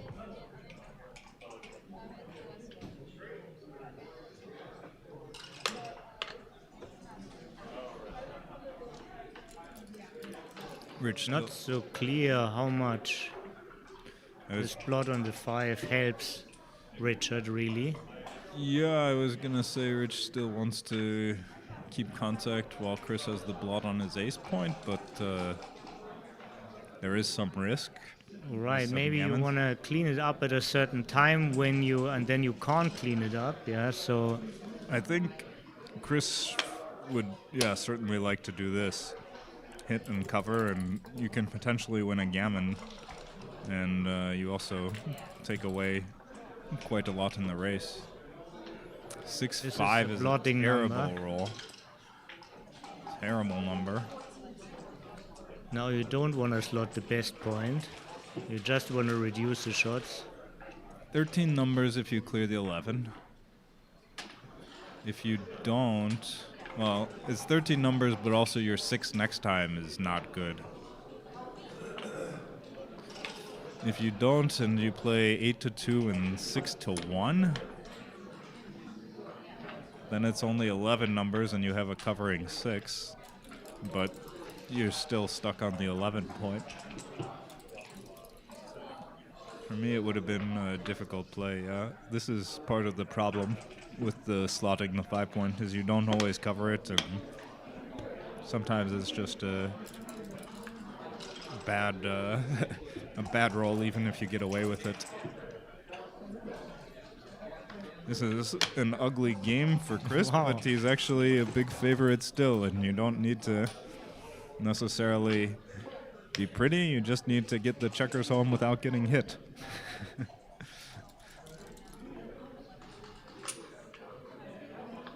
This one I would not hit. Yeah, you just want to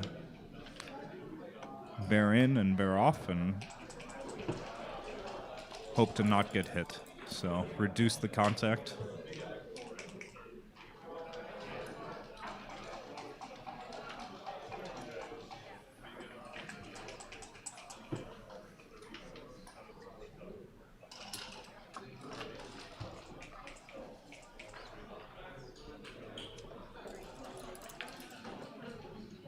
Six-3 is a shot, a double shot. He can't avoid a double shot.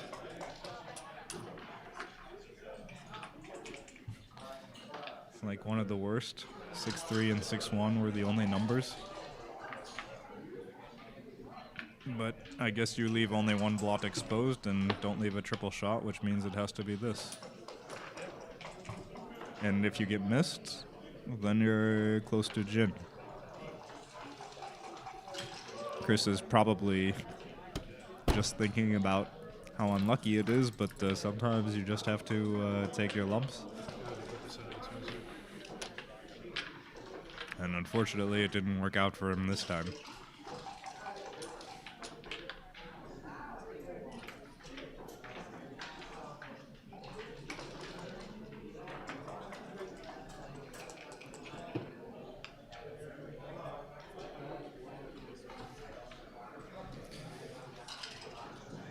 If you're Rich, you want to just kind of get some outfield control. This is a fine play. And Rich is a pretty big favorite to contain this last checker. He still trails in the race, but unless Chris can get away, which is pretty difficult for Chris.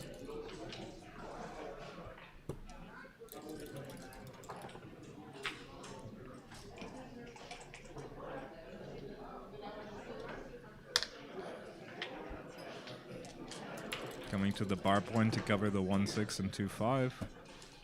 Or to the midpoint, sorry. 4-2, okay, that closes the juice point, and now it's almost lights out, yeah. 5-point board. Well, you haven't seen the game yesterday, how Chris came into this final. Okay. He rolled a 1-6 from the bar in such a position. He gives the 1-6 from the bar. Okay, okay. But the wrong 7 this time. Against Roberto Litzenberger. It was an 8 cube in the first game. Can he get the 1-6 from the bar the second time? Usually, if you get a second chance, you have to take the second chance. You know? you have to take it. Yeah. Why wouldn't you? Big mistake here, not to take the second chance.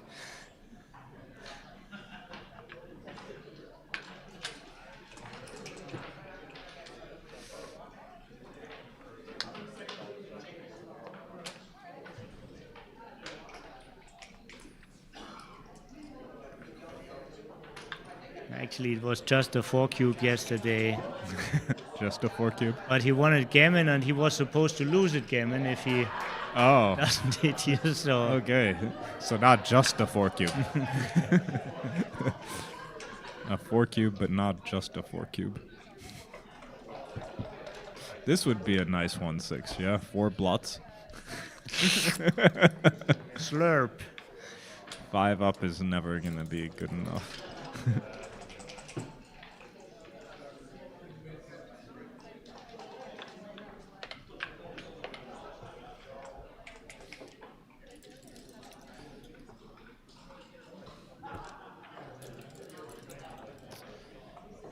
Chris get just walked over here in this final. Yeah, he basically never had any chance. The closest he got was a 4-roll position. There's the 1-6, a roll too late, yeah. Or 2 rolls too late.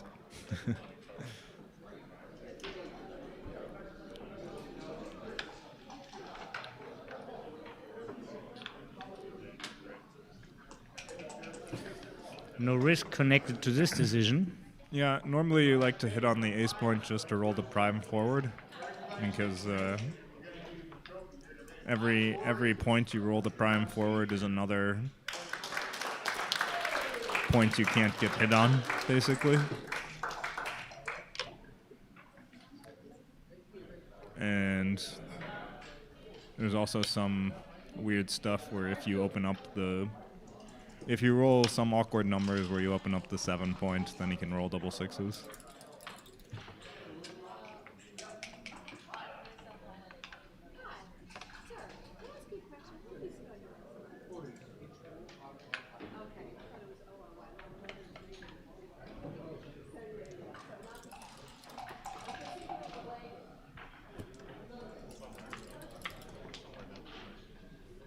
Five, 4.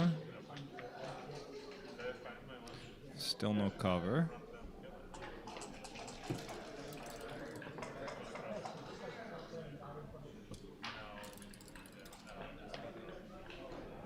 Five, 1 covers, okay.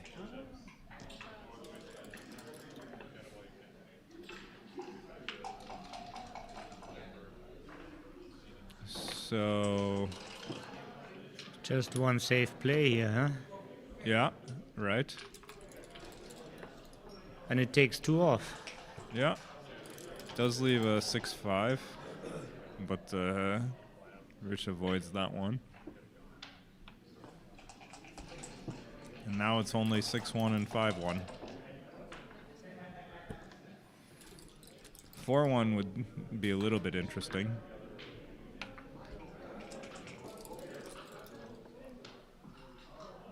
This is a very difficult race to win for Chris.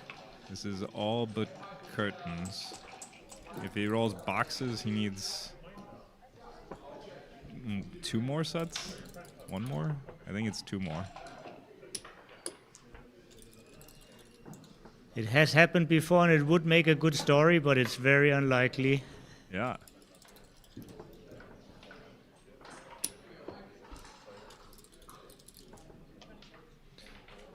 All my best stories start with some incredibly unlikely scenario. So it's always worth playing until the end. He can still do it, but he needs either double 6 or double 1 here. He needs 4 off. And that will make it Jim, I believe. No, they could roll 3 aces, yeah. Okay. And a handshake. And we have a winner of the first Gammon Geaux at the Big Easy. It's the ABT point leader, Richard Munitz from New York. Bravo, Richard. Congrats to Richard. Matt, thank you very, very much for all your expertise. Really enjoyed to listen. It's always fun, so many insights, and I hope you enjoyed too. I had a lot of fun to entertain you while Matt wasn't here. Yeah, it's always nice to listen and chat with you as well, and to hear insights from you. Yeah, appreciate it. Congrats to Rich, the ABT point leader. Well done. And now let's get back to the sandwich. Yeah. Smash that like button. Bye.